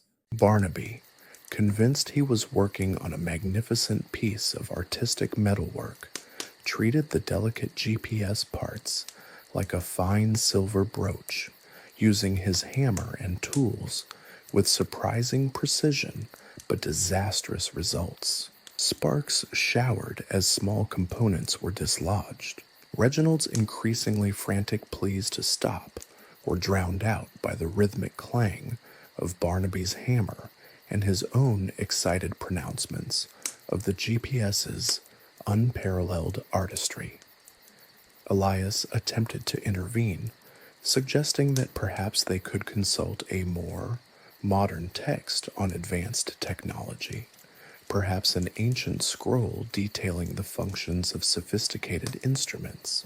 This led to a rather humorous, if unproductive, attempt to find the monastery's most obscure and ancient technical manuals. Agnes, using her considerable knowledge of metals and forging, attempted to guide Barnaby, but her efforts were hampered by the blacksmith's complete misunderstanding of the internal workings of the device. He kept mistaking the transistors for tiny ornamental gems, the circuits for some intricate patterns of hammered silver. The resulting scene was a mixture of hilarious destruction and mounting anxiety.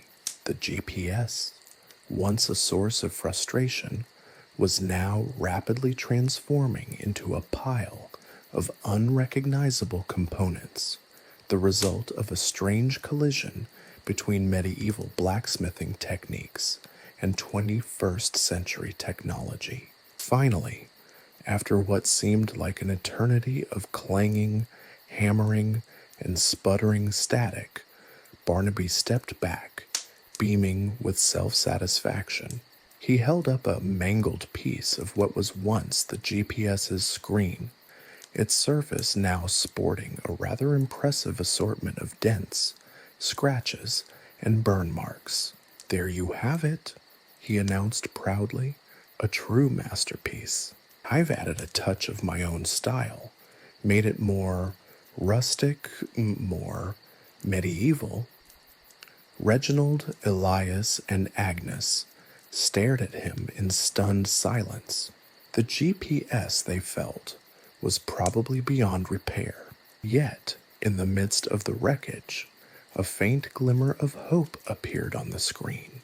A single word, written in its usual medieval English and surprisingly clear: rebooted. A faint mechanical whirring sound came from the damaged device. Then, the screen flickered back to life. The gibberish and badgers had vanished. A simple, clear message appeared: calibrating. They couldn't believe their eyes. Could Barnaby's haphazard medieval repair actually have done the trick? Only time, and perhaps another encounter with a grumbling badger, would tell. Also, Chapter 3: Dragons, Dungeons, and Digital Dilemmas. The recalibrated GPS, miraculously resurrected from the brink of oblivion thanks to Barnaby's unorthodox repair methods, hummed quietly, its screen glowing with a newfound confidence. "Calculated route to nearest suitable campsite," it announced in its usual slightly condescending medieval English. "Estimated time of arrival, 0.7 hours. Reginald, ever the optimist, patted the slightly battered device with a relieved sigh. "See? I told you it was merely a minor glitch." Agnes, however, remained skeptical. "Let's hope suitable campsite doesn't translate to swamp infested with rabid badgers again," she muttered, eyeing the GPS with a mixture of suspicion and weariness. Elias, ever the voice of reason, suggested they proceed cautiously. Their journey continued, passing through rolling hills dotted with ancient oaks and the occasional startled sheep. The GPS, true to its word, led them to a secluded valley. It was idyllic, to be sure. A babbling brook gurgled merrily through a meadow. Wildflowers bloomed in riotous profusion, and the air was filled with the sweet scent of honeysuckle. In the center of the valley, nestled amongst the trees, was a large, cave-like opening that looked rather inviting. "Ah, this is it," Reginald exclaimed, his voice echoing across the valley. "Our campsite. See, I told you the GPS was amazing." Agnes, still unconvinced, examined the GPS more closely. The screen displayed a charming rendering of the cave, complete with a whimsical cartoon sun, a few birds, and what could only be described as a rather friendly-looking dragon. She squinted at the small text at the bottom. "Cave entrance. Estimated 99.99% chance of safety and suitable for pitching tents." "That's optimistic," Elias noted, stroking his beard. "I'm not certain the depiction of this campsite aligns with my personal definition of safe." His words were cut short by a deep, guttural roar that echoed from the cave's depths, the very ground vibrating beneath their feet. The birds fled in terror. The cartoon sun suddenly seemed less cheerful. From within the cave's shadow emerged a truly magnificent specimen of a dragon. It was larger than any ship they had ever seen, its scales shimmering with an iridescent sheen that shifted with the light. Smoke curled from its nostrils, and its eyes, two glowing embers in the twilight, fixed upon them. However, its gaze seemed somewhat unfocused. It blinked, and then it blinked again. It appears to have rather poor eyesight, Reginald whispered, a hint of awe mixing with his surprise. He pointed at the GPS. I wonder if that's been taken into account in the safety assessment. Agnes, ever the pragmatist, had already begun formulating an escape plan. That might explain why the GPS deemed this a suitable campsite. It's so big it probably hasn't noticed us yet. We use this as an opportunity to quickly move on without incident. Their escape, however, proved far more complicated than they had initially anticipated. The dragon, despite its apparent visual impairment, proved surprisingly adept at detecting sound and movement. Their attempt to sneak past the creature involved a convoluted series of maneuvers that involved scrambling over boulders, ducking under low-hanging branches, and performing a synchronized series of silent foot shuffling that resembled a bizarre medieval interpretive dance. Their journey towards safety was punctuated by near misses and several heart-stopping moments. Twice, they nearly stumbled into the dragon's path, their escape thwarted only by the creature's remarkably slow reactions. On another occasion, they found themselves trapped on a narrow ledge, the dragon's fiery breath missing them by a mere hair's breadth. Their previously broken GPS was proving to be more helpful than ever, displaying their proximity to the dragon in real time. At one point, in a truly desperate move, Reginald, inspired by a particularly acrobatic squirrel, attempted to climb a nearby tree, only to find himself clinging precariously to a branch, facing the dragon's wrath. Elias, however, showed surprising agility, rappelling down a nearby cliff face with the grace of a seasoned mountaineer, a skill surprisingly useful for a monk. Finally, after what felt like an eternity of near-death experiences, they reached the edge of the valley, collapsing exhausted but alive. The dragon let out one final roar, a sound that was more of a frustrated grumble than anything truly threatening. It seemed more disappointed that they had escaped than angry at their intrusion. Looking back, they saw the dragon still sitting in the cave entrance. Its eyes, though slightly unfocused, remained fixed upon the valley, seemingly unaware of their departure. The GPS, meanwhile, beeped cheerfully, displaying the following message. Route recalculated. New destination, the Abbey of St. Cuthbert.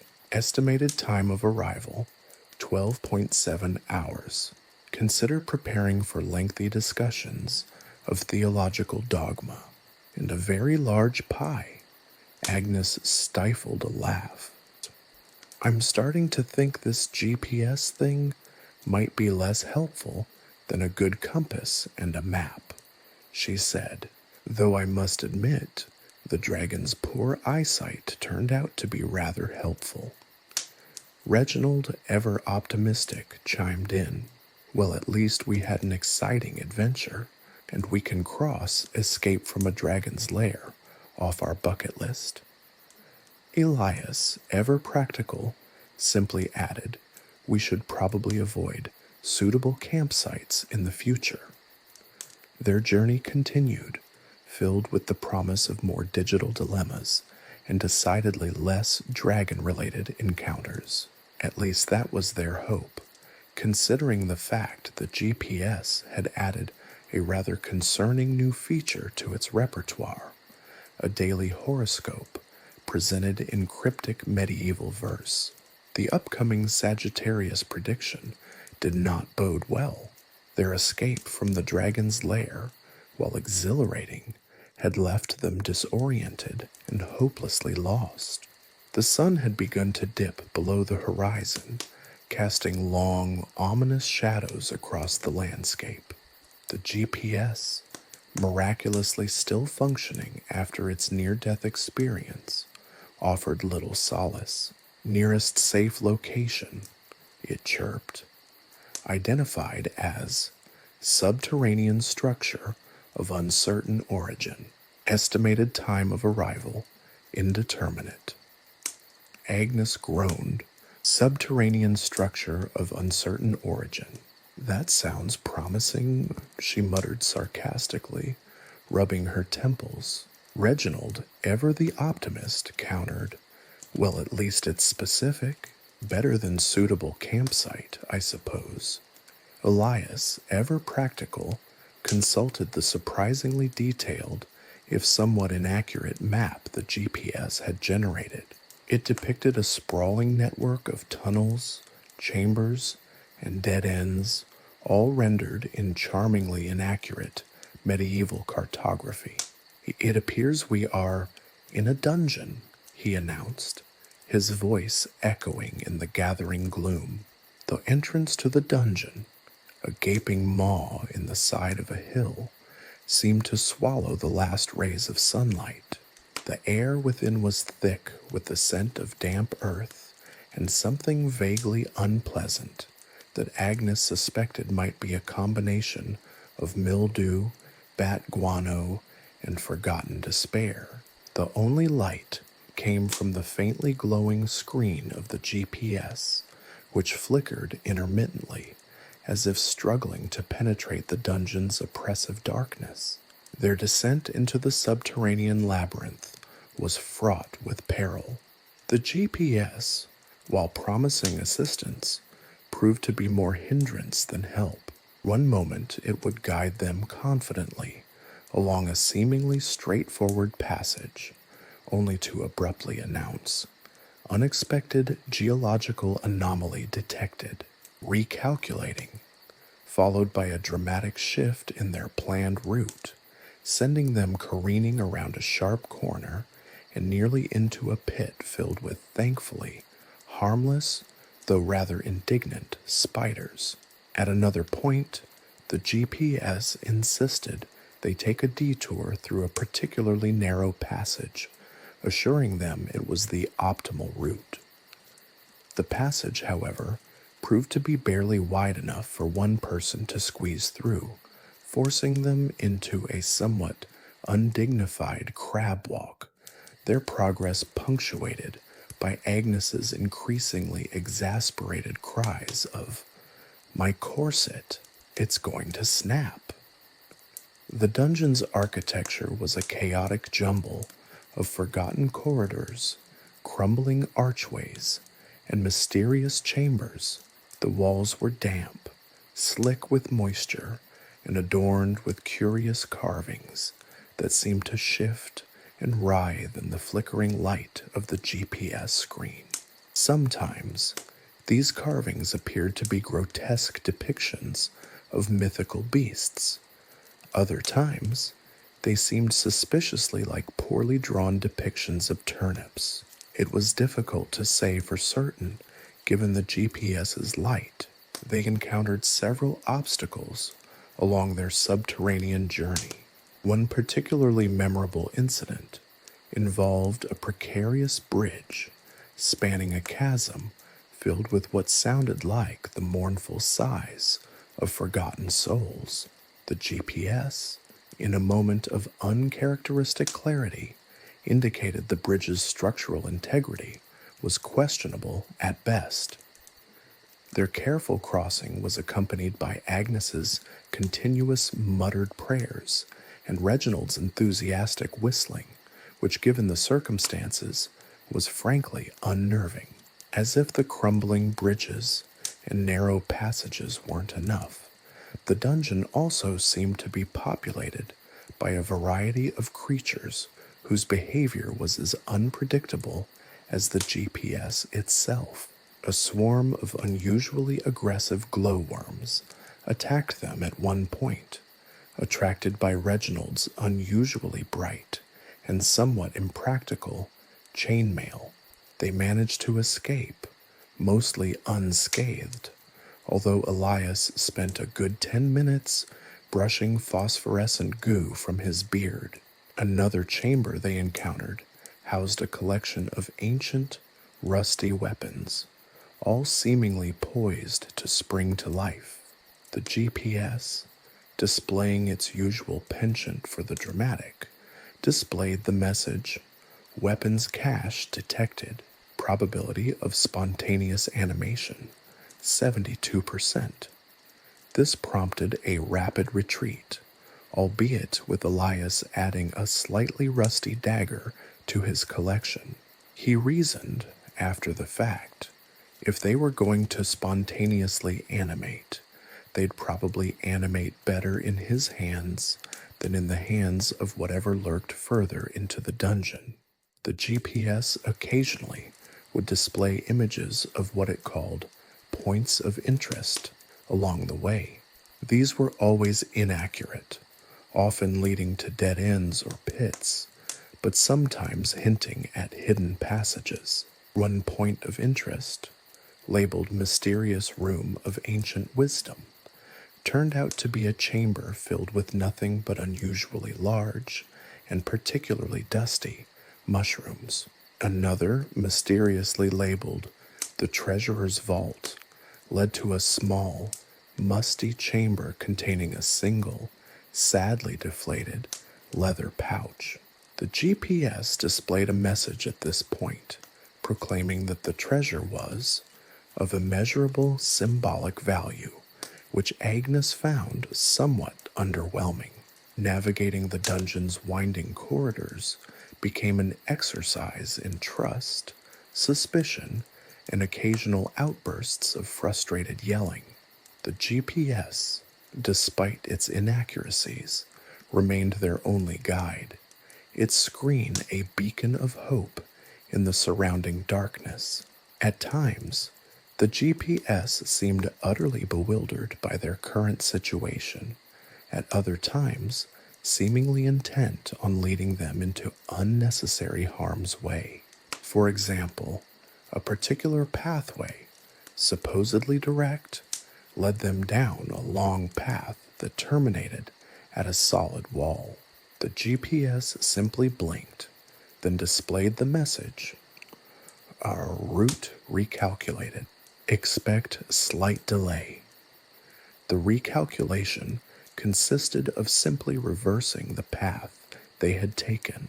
As the hours passed, the tension mounted. Their initial fear was now mixed with a strange sense of weary resignation, punctuated by the occasional burst of laughter when the GPS directed them into another ridiculous dead end, or suggested that a particularly menacing pile of rocks was in fact a perfectly acceptable place to rest for the night. Agnes found that the occasional dead end was, in fact, rather welcome, considering the amount of time the group spent walking around in circles. Finally, after what felt like days, they emerged from the dungeon, blinking in the sunlight. The GPS beeped triumphantly, displaying the message, "Destination reached. Congratulations on successfully navigating subterranean structure of uncertain origin. New destination, the Abbey of St. Cuthbert. Estimated time of arrival, 4.2 hours. Recommend immediate consumption of copious amounts of ale." Exhausted but relieved, they stood in the sun, the experience of navigating the unpredictable and erratic GPS-guided dungeon a vivid, though not particularly pleasant memory. They made for the Abbey, their faith in medieval technology, and even in the GPS, somewhat shaken. They knew what awaited them: lengthy discussions of theological dogma and a very large pie. At least this time, the pie was a known entity. The prospect of ale was certainly welcome. The upcoming Sagittarius prediction, however, was still pending and continued to fill Agnes, Elias, and Reginald with apprehension. Emerging from the dungeon, blinking in the surprisingly bright sunlight, they half expected to find themselves back in the dragon's lair. Instead, they found themselves standing before a magnificent castle, its walls shimmering under the afternoon sun.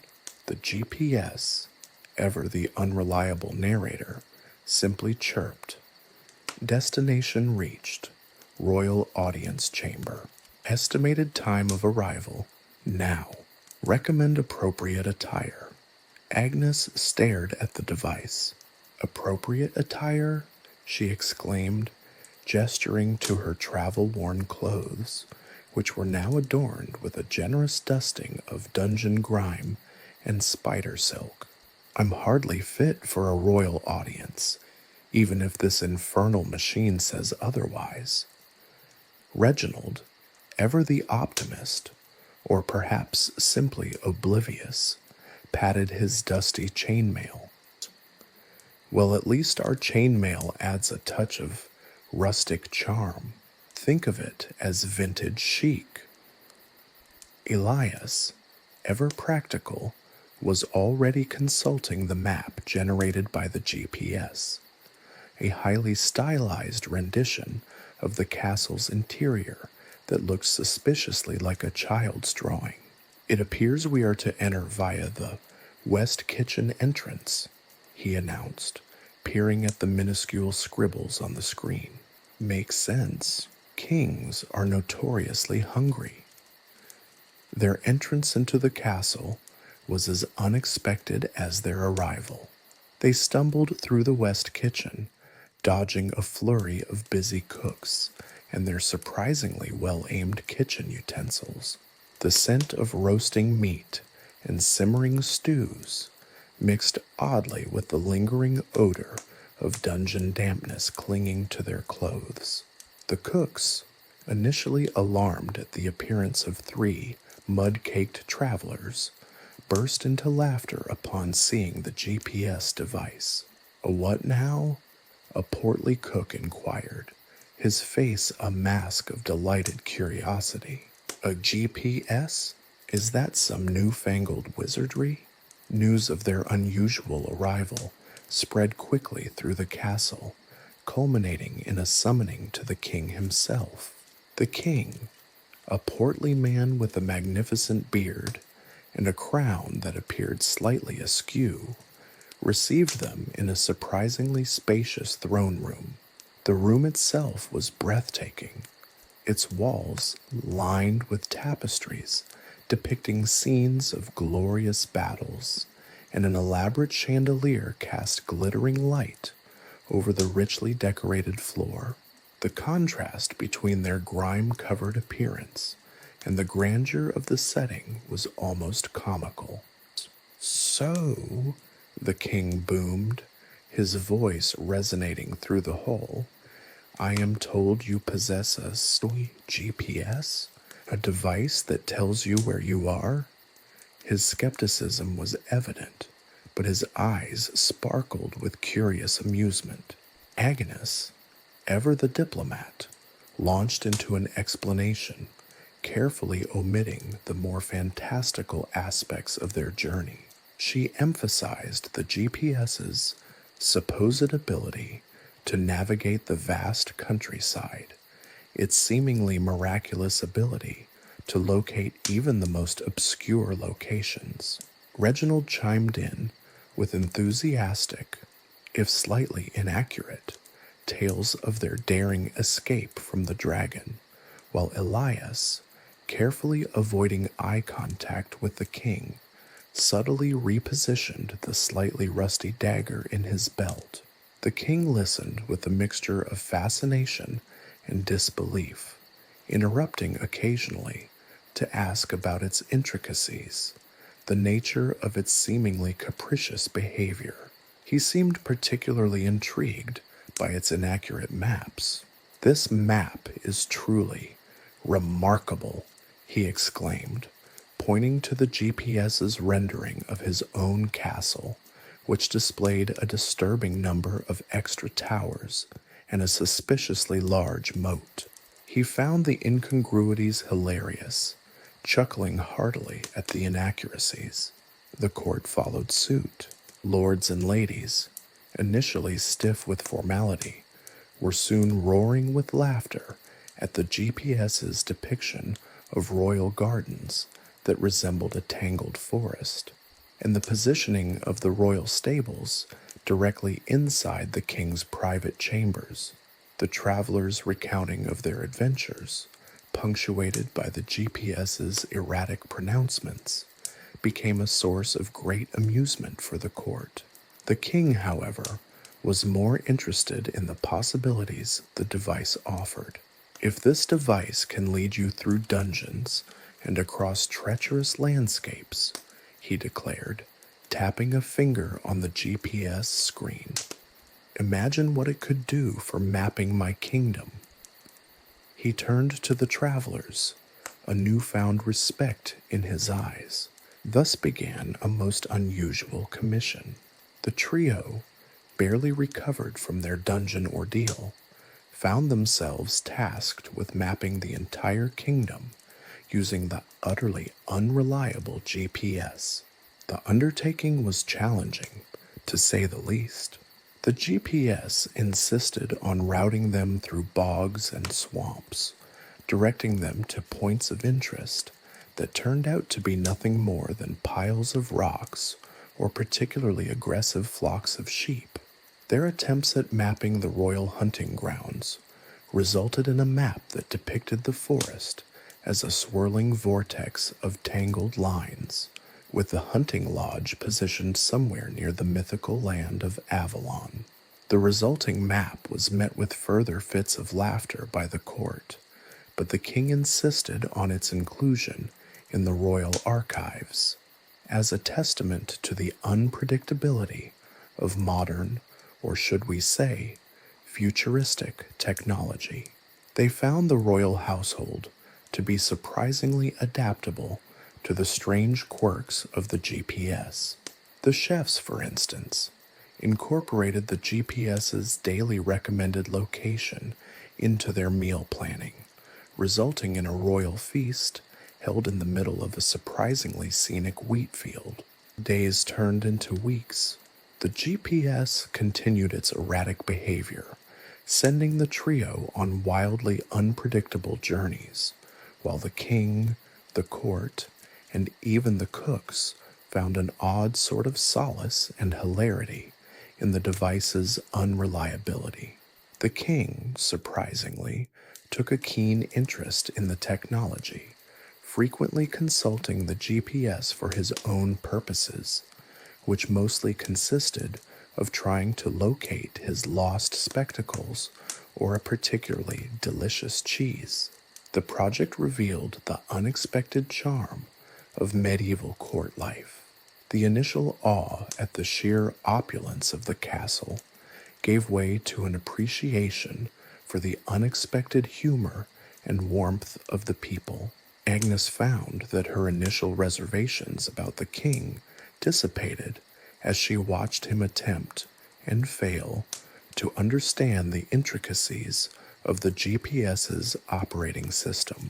Reginald, meanwhile, developed a somewhat unsettling friendship with the royal falconer, while Elias spent an inordinate amount of time trying to repair the damaged screen of the GPS, while simultaneously cataloging the many species of unusual birds mentioned in the device's erratic reports. Their experiences with the royal court ultimately revealed the common ground between their vastly different worlds, bridging the gap between medieval tradition and the whimsically unreliable technology of their unexpected GPS. Their quest to map the kingdom was far from over, but one thing was certain: their adventures would continue to be as unpredictable and amusing as the GPS itself. The next day, the GPS predicted a particularly strong case of random royal decree, something that had Agnes, Reginald, and Elias exchanging nervous glances. They knew instinctively that another unexpected adventure lay ahead. The king, his crown slightly askew, but his eyes gleaming with mischievous intent, tapped a surprisingly clean finger on the GPS screen. "Right then," he boomed, his voice echoing through the opulent throne room. "We shall embark on a project of cartographic significance. You, my intrepid adventurers, shall create a map of my entire kingdom, utilizing this," he gestured dramatically at the GPS, "and whatever other medieval methods you deem necessary." Agnes, still faintly smelling of dungeon mold, swallowed hard. Mapping the entire kingdom with this temperamental device? The sheer audacity of it all was almost exhilarating. Reginald, however, was already excitedly sketching in the margins of a particularly dusty parchment map, muttering about topographical features and strategic river crossings. Elias, ever practical, was meticulously cleaning the GPS screen with a surprisingly effective silk cloth he'd acquired from a rather startled royal chambermaid. Their approach to map making was, to put it mildly, unconventional. They divided the task into 3 sections, reflecting their individual skill sets and the GPS's equally divided capacity for chaos. Agnes, with her innate sense of diplomacy, was charged with gathering information from the local populace, a task that often involved a charming blend of polite inquiry and strategically placed promises of royal rewards, mostly involving pastries. Reginald, fueled by an almost obsessive desire for accuracy, painstakingly surveyed the terrain using a combination of the GPS's erratic coordinates and a rather elaborate set of surveying tools that could best be described as artisanal. Elias, meanwhile, took on the role of technical support, attempting to decipher the GPS's cryptic pronouncements while simultaneously battling its seemingly inexhaustible capacity for malfunction. The royal palace itself became a microcosm of their mapping efforts. They spent hours in the king's private study, a room filled with the aroma of aged parchment and potent herbs, where the GPS stubbornly insisted that the king's prized collection of antique globes was actually a herd of particularly spherical sheep.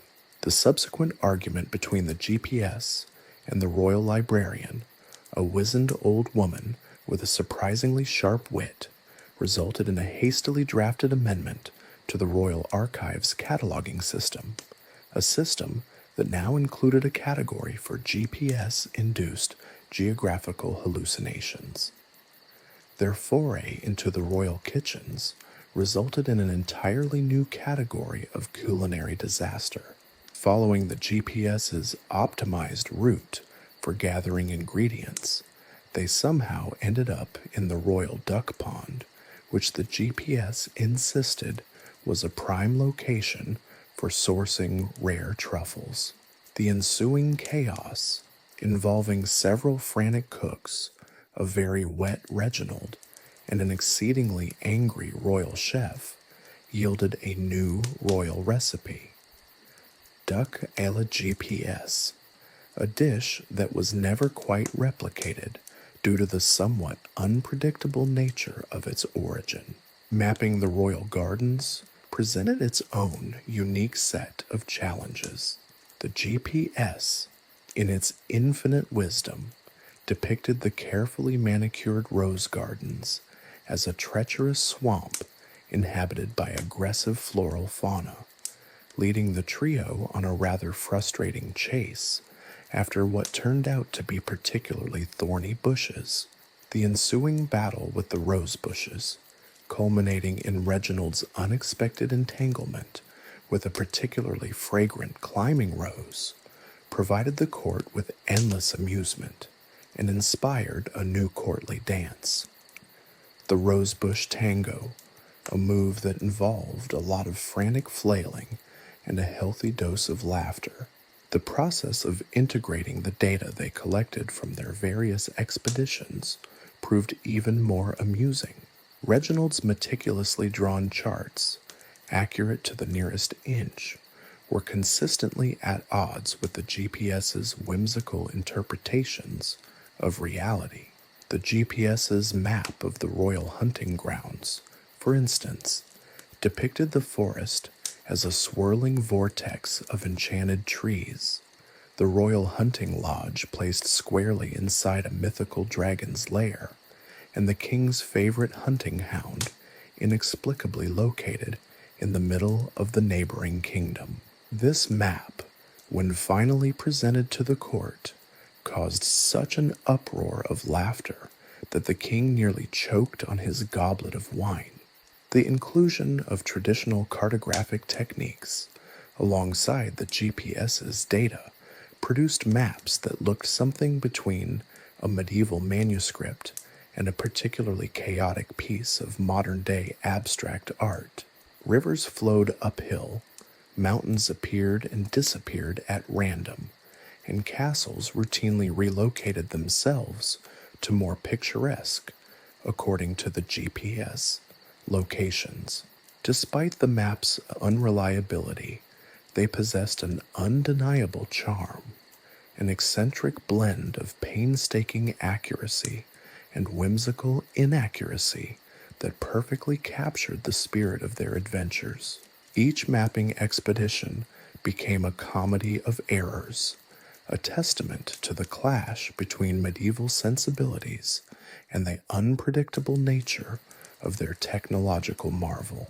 The GPS regularly routed them through bogs and swamps, directing them toward points of interest that turned out to be nothing more than particularly stubborn piles of rocks. One memorable excursion, guided by the GPS, led them to believe they were entering a legendary wizard's tower, only to find themselves at a rather ordinary goat farm. The farmer, a gruff man with a penchant for cryptic riddles, greeted them with a suspicious glance and a jug of suspiciously potent mead. As weeks passed, the group developed a strange camaraderie with the royal court. The cooks began incorporating the GPS's daily recommended coordinates into their meal planning, resulting in royal feasts held in the most unexpected locations. One such occasion involved a magnificent picnic in the middle of a farmer's wheat field, much to the farmer's initial horror and subsequent amusement. The king, a surprisingly jovial fellow, became obsessed with using the GPS to locate his lost spectacles, an endeavor that always resulted in uproarious laughter. The king's delight in the entire situation was infectious. The court, initially skeptical, began eagerly awaiting the daily GPS reports, their anticipation as great as their amusement at the results.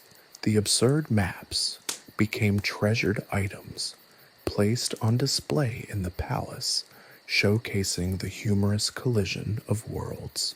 The king even commissioned a new tapestry depicting the trio's hilarious adventures, a piece of art which blended traditional medieval techniques with depictions of the GPS, its oddly pixelated screen vividly rendered in gold thread. The project, far from being a failure, became a symbol of the king's progressive nature and the court's surprising adaptability. It was a testament to the humor found in unexpected places, a blend of the ancient and the modern, the chaotic and the predictable.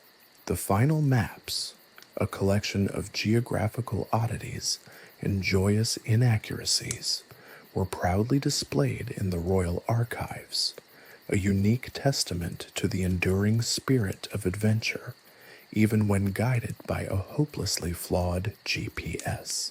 The trio, meanwhile, continued their adventures, fully aware that their next mapping expedition promised to be just as unpredictable and hilariously chaotic as the last. Their grand expedition to map the kingdom began on a crisp autumn morning. Reginald, ever the pragmatist, at least in his own mind, insisted on a thorough briefing. He unfurled a massive parchment map, its age evident in the faded inks and numerous annotations penned in various hands, some barely legible. "This," he announced, tapping a particularly crumbly section, "is our starting point. The royal palace, naturally. The GPS, however, insists we begin our journey from the Whispering Woods, apparently a significant point of interest." Agnes raised a skeptical eyebrow. "The Whispering Woods? That's where the stories say goblins hoard stolen socks and sing off-key ballads." Elias, ever the voice of reason, or at least the attempt at one, consulted the GPS. The screen flickered, displaying a pixelated image of what looked suspiciously like a badger wearing a crown. "The GPS seems unconcerned. It suggests we proceed immediately. It also recommends taking a picnic basket and earplugs." Their journey into the Whispering Woods proved as chaotic as expected.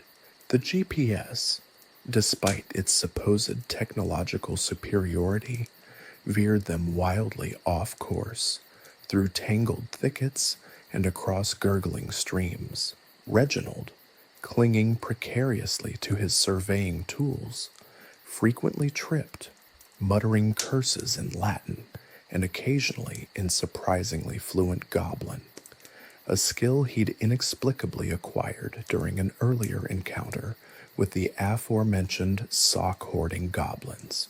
Agnes, meanwhile, charmed their way past suspiciously grumpy woodland creatures with promises of pastries and remarkably accurate imitations of bird calls. Elias, ever the beleaguered technician, spent most of the journey wrestling with the GPS, trying to coax it into displaying something other than blurry woodland sprites. The GPS insisted on a detour through what it described as a historically significant bog. Reginald nearly lost a shoe in the quagmire, while Agnes, with characteristic resilience, discovered a previously unknown species of iridescent moss, a find that later proved invaluable in creating a vibrant new shade of royal purple dye. Elias, mud up to his knees, finally managed to wrangle the GPS into showing a recognizable map section. "We are," he announced triumphantly, "within sight of the legendary lost city of Eldoria." The lost city of Eldoria, as it turned out, was not lost at all. It was merely obscured, nestled within a dense cloud of particularly fragrant butterflies. It was a breathtaking sight. Towering spires of shimmering crystal and buildings sculpted from living trees greeted them. The GPS, however, still displayed a cryptic location unknown, suggesting a visit to the nearest tavern. Agnes, however, Notice that the crystal spires were meticulously carved with precise measurements that correlated remarkably well with Reginald's earlier surveys. This seemingly insignificant discovery would later prove essential in establishing the kingdom's geographical baseline for its cartographic endeavors. Their mapping of Eldoria became a delightful mix of the traditional and the technological. Reginald, working alongside a group of surprisingly knowledgeable Eldorian cartographers, learned new surveying techniques, incorporating them into his own artisanal methods. Agnes, meanwhile, discovered that the Eldorians communicated through an elaborate system of interwoven flower petals, a language she quickly learned to decipher. Elias, after a near-fatal encounter with a particularly grumpy Eldorian tech whiz, who was suspiciously well-versed in early GPS technology, managed to finally sync the GPS with the Eldorian network, resulting in a dramatically improved mapping precision. Leaving Eldoria, they ventured into the Dragon's Tooth Mountains, a range that, according to legend, was home to a plethora of fire-breathing reptiles, not to mention several tribes of grumpy mountain dwarves. The GPS, naturally, suggested a shortcut through the most scenic rock formations. The most scenic rock formations turned out to be a series of precarious cliffs and treacherous ravines. Reginald, clutching his surveying tools and a particularly robust climbing rope, felt the adrenaline pumping through his veins. Agnes, however, charmed a family of mountain goats into carrying their supplies, while Elias, strapped to a sturdy mountain donkey, bravely documented the experience with his always malfunctioning GPS. Unexpectedly, their journey through the Dragon's Tooth Mountains led to a remarkable discovery. They stumbled upon a hidden valley, shrouded in mist and teeming with rare herbs. It was a haven of natural beauty, and the herbs turned out to be incredibly valuable in the creation of a new line of potions that helped to remedy various ailments affecting the populace. Furthermore, the valley proved to be a crucial link in the kingdom's hitherto unknown river system, a discovery that greatly impacted their mapping efforts. Their next destination was the Silverleaf Forest, a place of myth and legend, whispered to be home to mischievous sprites and powerful ancient trees. The GPS, ever unhelpful, rerouted them through what it deemed to be a faster route, which involved crossing a rushing river on a rickety old rope bridge during a particularly violent thunderstorm. Reginald, ever prepared, had brought along his artisanal waterproof parchment, but the GPS, however, short-circuited completely, plunging them into a state of frantic improvisation. Navigating through the Silverleaf Forest was a true test of their resourcefulness. They utilized both the GPS's fragmented data and their traditional mapping techniques, learning to rely on the stars, the patterns in moss growth, and the whispers of the wind. Agnes's ability to understand nature's subtleties and her deftness in diplomacy proved crucial in navigating this realm, where they encountered not only friendly sprites, but also rather irritable dryads. Their interactions, a mixture of diplomacy and carefully placed offerings of honey cakes, yielded unexpected results. A detailed map of hidden pathways only known to the forest's inhabitants, and the discovery of a sacred grove with medicinal plants. This was another critical finding that would later significantly improve the kingdom's medical resources. The final leg of their journey took them across the vast plains known as the Whispering Steppes.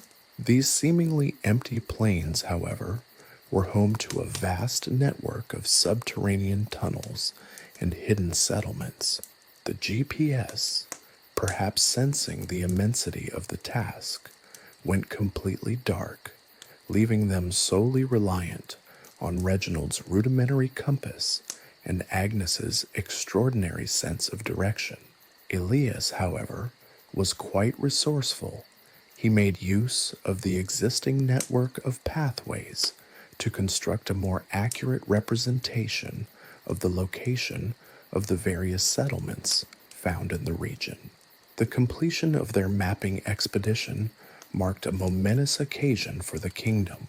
The final maps, a chaotic yet strangely beautiful blend of traditional cartography and GPS-assisted discoveries, were presented to the king in a grand ceremony. The maps depicted a kingdom far more complex and fascinating than anyone had ever imagined, revealing hidden valleys, forgotten cities, and a myriad of previously unknown geographical features. The king, despite the chaos and the numerous humorous anecdotes related during the presentation, was immensely pleased. Their efforts, he declared, had not only created a more accurate map of his kingdom, but had also expanded its boundaries of knowledge and understanding. The project's success, he declared, was a testament to the power of collaboration, resilience, and the unexpected advantages of blending ancient wisdom with cutting-edge technology. The expedition's outcome became an inspiring tale of ingenuity, showcasing the fascinating combination of medieval approaches and the capricious nature of modern, or at least relatively modern, technology. Chapter 4: A New Era of Cartography. The whispering steps yielded their secrets grudgingly. The GPS, stubbornly refusing to function beyond a persistent searching for signal message, left them reliant on Reginald's increasingly frantic compass readings and Agnes's uncanny ability to navigate by the subtle shifts in wind direction and the almost imperceptible variations in the terrain's subtle undulations. Reginald, convinced that the compass was conspiring against him, resorted to muttering incantations gleaned from a dusty grimoire he'd discovered in a forgotten corner of the royal library. Agnes, meanwhile, hummed a low, rhythmic tune that seemed to resonate with the very earth beneath their feet. Elias, ever the pragmatist, at least when not wrestling with malfunctioning technology, meticulously recorded their progress on a series of meticulously drawn sketches, charting the subtle changes in vegetation and the occasional telltale burrow of a prairie dog. Their journey across the steppes was punctuated by encounters with nomadic tribes, each with their own unique perspectives on geography. One tribe, the Sky Wanderers, possessed an intricate system of celestial navigation, using constellations and the positions of the planets to pinpoint their location with surprising accuracy. Their knowledge proved invaluable, helping Reginald recalibrate his compass and providing a crucial check on Agnes's intuitive sense of direction. Another tribe, the Earthbinders, revealed the existence of a vast network of subterranean tunnels, a secret world teeming with hidden villages and ancient ruins. This discovery, initially dismissed by Reginald as fanciful folklore, was later confirmed by Elias, who managed to locate a particularly persistent GPS signal deep within one of the tunnels, providing a surprisingly accurate three-dimensional mapping of the entire network. These subterranean discoveries significantly impacted the accuracy of their maps. Previously, the The steps were represented as a featureless expanse on the kingdom's maps. Now, however, the maps depicted a complex subterranean landscape teeming with life and history. The integration of the Sky Wanderer's celestial navigation and the Earthbinder's subterranean knowledge added a crucial new dimension to the project, moving beyond the surface level understanding that had previously plagued medieval cartography. The GPS, although largely ineffective on the surface, paradoxically provided vital data in the hidden tunnels, revealing a previously unknown level of detail and geographic precision. The combination of traditional surveying techniques, celestial navigation, subterranean exploration, and the intermittent bursts of functionality from the GP began to yield unprecedented levels of accuracy in their mapping efforts. Reginald, initially skeptical of the GPS, began to grudgingly admit its usefulness. He found that when cross-referencing the GPS data with his own measurements and the data obtained from the nomadic tribes, he could resolve discrepancies and enhance the overall accuracy of his surveys. The GPS, in its erratic fashion, provided data points that were impossible to acquire through traditional methods. In essence, the medieval surveyors were benefiting from a form of triangulation, with the GPS serving as an additional, albeit erratic, data point. Agnes's unique talents played a pivotal role in integrating these diverse sources of information. Her ability to understand the subtle nuances of the landscape, coupled with her remarkable ability to decipher the languages of various tribes, allowed her to piece together a coherent picture of the kingdom's geography. She could interpret the faintest of clues, from the patterns of animal tracks to the growth of specific plant species, transforming seemingly insignificant details into crucial pieces of geographical data. Her skills in diplomacy also proved invaluable in securing the cooperation of the various nomadic tribes, allowing them to share their invaluable knowledge.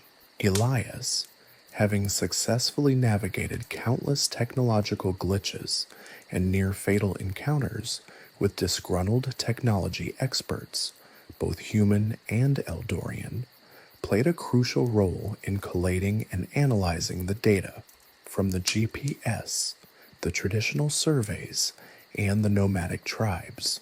He developed a system that combined the digital data from the GPS with the more traditional hand-drawn maps, creating a hybrid mapping system that seamlessly integrated both ancient and modern techniques. This system not only improved the accuracy of the maps, but also made the data more accessible to both traditional and technologically inclined cartographers. The final stage of their journey took them back to the royal palace, where they presented their maps to the king. The maps, a breathtaking tapestry of traditional inkwork and digitally enhanced details, were a testament to their combined efforts. The rivers flowed with a precision never before achieved. The mountains rose with a majesty that mirrored their true scale, and the vast plains of the steppes were revealed not as empty expanses, but as intricate networks of life both above and below the surface. The integration of the GPS data, while quirky and sometimes nonsensical, had ultimately revolutionized the accuracy of the kingdom's cartography. The previously vague estimations of distances and locations were now replaced with accurate measurements and detailed descriptions, a feat unimaginable just a few months prior. The king, initially apprehensive of the technology and its strange misdirections, was visibly impressed by the outcome. The sheer amount of detail, the unexpected discoveries, and the unprecedented accuracy of the maps far exceeded his expectations. The once disputed borders of the kingdom were now clearly defined. Hidden valleys and forgotten cities were now marked on the maps, enriching the kingdom's understanding of its history and geography. This seemingly simple mapping expedition became a legend in its own time. The tale of the medieval GPS, a tool of seemingly unreliable accuracy, ultimately helping to create the most accurate map of the kingdom yet, was circulated far and wide. The blend of ancient wisdom and modern technology, of sorts, which initially seemed so incongruous, proved to be a formula for unprecedented success, transforming the kingdom's geographical understanding and securing the adventurers' place in history as pioneers of a new era of cartography. The king, in his wisdom, not only rewarded them handsomely, but also commissioned the development of more sophisticated, less error-prone versions of the GPS, promising a future of even more precise and hopefully less humorous mapping endeavors. The story served as a testament to the power of human ingenuity, the resilience of the human spirit, and the unpredictable brilliance that can be found in the most unlikely of partnerships: a medieval knight, a charming sorceress, a beleaguered technician, and a stubbornly capricious GPS device. The unexpected accuracy of the resulting maps stood as a monument to their combined efforts.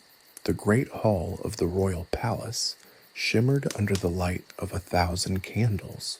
Tapestries depicting heroic battles and mythical beasts draped the walls, their rich colors intensified by the flickering flames.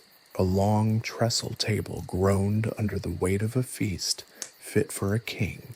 Roasted boar, plump pheasants, glistening loaves of bread, flagons of ale overflowing with frothy goodness, and enough pastries to sink a small ship. Musicians, perched on a raised dais, filled the air with lively melodies, their instruments a vibrant mix of lutes, harps, and even a rather unusual-looking contraption that seemed to combine elements of a bagpipe and a hand-cranked music box, a testament to the kingdom's evolving musical tastes. The air buzzed with anticipation, a palpable excitement hanging heavy in the air. Tonight, the kingdom's future rested on a single, meticulously crafted map. Reginald, his usually impeccably groomed beard slightly askew from the celebratory ale, adjusted his tunic. Agnes, radiating a quiet confidence that belied her adventures, smoothed down her emerald gown.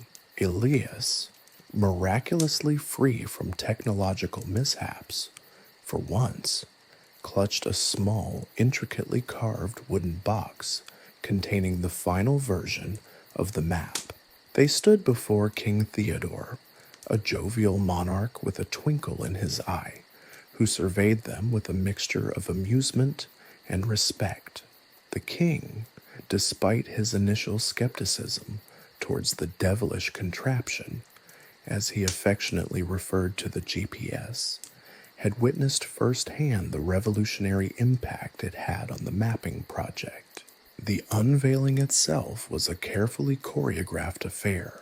Elias, with a flourish worthy of a seasoned theater performer, opened the box. The map, a breathtaking masterpiece, was unfurled slowly, revealing a geographical tapestry of unparalleled detail. The rivers, once depicted as vaguely squiggly lines, now flowed with a majestic precision, winding their way through valleys and mountains with a fluid grace. The mountains themselves, previously represented as rather simplistic lumps, now rose in all their majestic glory, each peak meticulously charted, their slopes detailed with the painstaking accuracy of a master painter. The forests were not just green blobs, but intricate tapestries of shades, reflecting the varied species of trees and the density of undergrowth. The steppes, once a featureless expanse on the kingdom's antiquated maps, were now a mesmerizing display of detail. The network of subterranean tunnels, discovered thanks to the GPS's unexpectedly useful functionality in the Earthbinder's subterranean world, was depicted in intricate detail, weaving its way through the landscape like a hidden labyrinth. Even the burrows of prairie dogs, painstakingly recorded by Elias, were meticulously marked, tiny pinpricks of precision on the vast canvas of the map. The entire kingdom, from its northernmost peaks to its southernmost shores, was laid bare with a level of detail never before achieved. Cities, towns, villages, all were represented, their sizes and positions accurately reflected, correcting centuries of accumulated cartographic errors. A murmur of awe rippled through the assembled courtiers. They gasped at the precision of the river's courses, the dramatic peaks of the mountains, the sprawling vastness of the plains, and the intricate network of tunnels hidden beneath the surface. The previously inaccurate depictions of the kingdom's borders, a source of constant disputes and even minor skirmishes with neighboring kingdoms, were now clearly and unequivocally defined, removing years of uncertainty and potential conflict. The map, a testament to their collaborative efforts, was more than just a geographical document. It was a symbol of progress, innovation, and the extraordinary potential of unconventional partnerships. King Theodore, beaming with pride, approached the map, his finger tracing the course of the Silver River. "Magnificent!" he exclaimed, his voice echoing through the hall. "A masterpiece. It surpasses even the grandest maps of our ancestors, exceeding my wildest expectations." He turned to Reginald, Agnes, and Elias, his eyes shining with genuine admiration. "You have not only created a marvel of cartography, but have also given our kingdom a clearer, more precise understanding of itself." He then gestured towards the lavish feast. "Let us celebrate this triumph. Let the music play, the ale flow, and let the kingdom rejoice in this new era of cartography." The celebration was a whirlwind of music, merriment, and delicious food. The musicians played with renewed vigor, their melodies now infused with a sense of celebratory joy. The courtiers, initially awestruck by the map, now engaged in lively conversation, swapping stories and compliments. Reginald, fueled by several flagons of ale, regaled anyone who would listen with tales of his near-death experiences in the steppes, often embellishing his stories with a healthy dose of hyperbole. Agnes, gracefully navigating the crowded hall, charmed everyone she met with her effortless elegance and captivating wit. Elias, less comfortable in the spotlight, found himself surprisingly sought after, people eager to learn more about the miraculous device that had played such a crucial role in the project.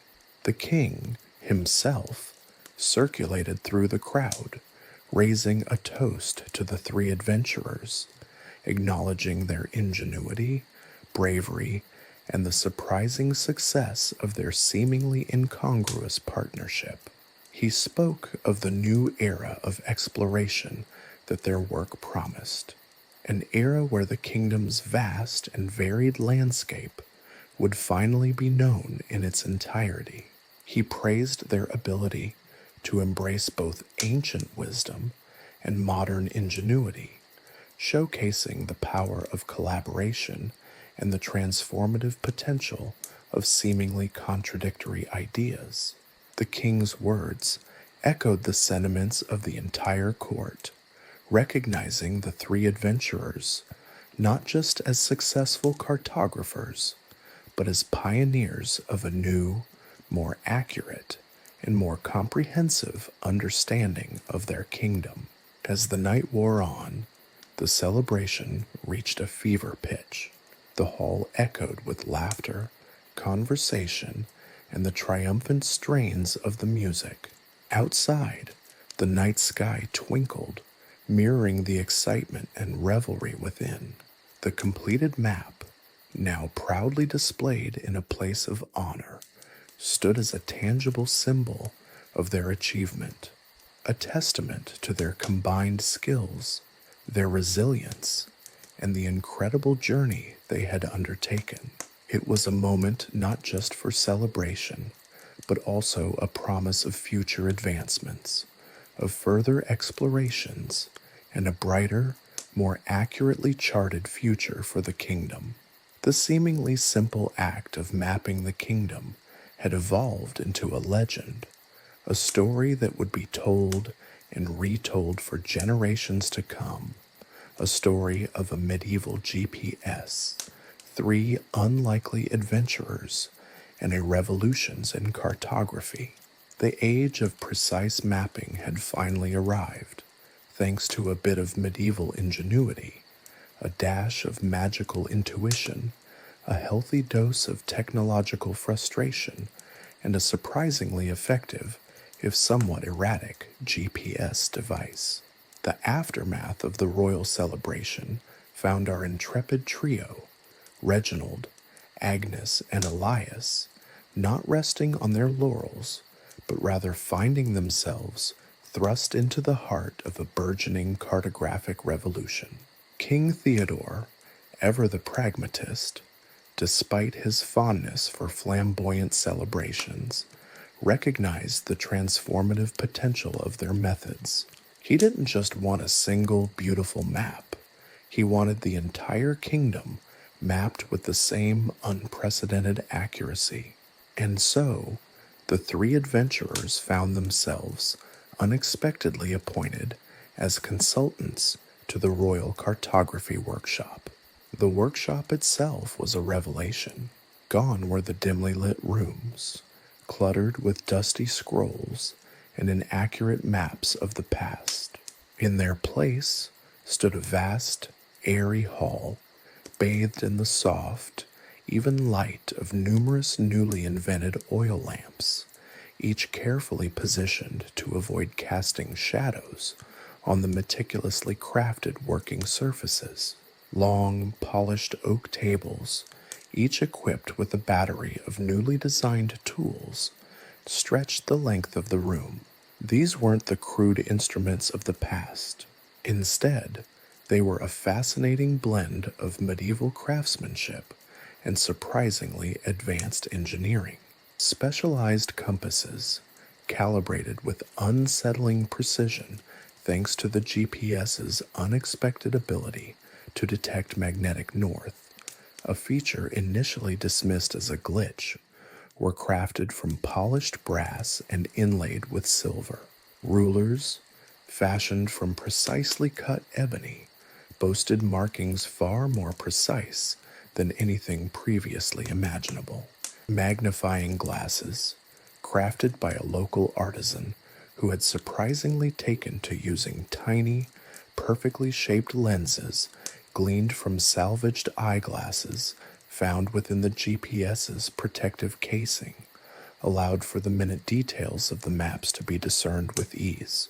Even the inkwells seemed to have undergone a transformation, their contents a vibrant, quick-drying pigment that produced lines of startling clarity and permanence.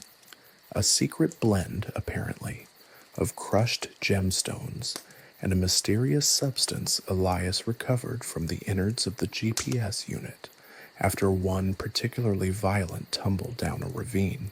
The walls were adorned not with dusty tapestries, but with large, precisely drawn grids, serving as the framework for the new maps. These grids, meticulously calculated using a combination of traditional geometry and the GPS's surprisingly accurate coordinate system, ensured consistency and accuracy throughout the entire mapping process. Large maps, in various stages of completion, were pinned to corkboards, each showing the different regions of the kingdom, their details steadily filling in with stunning precision.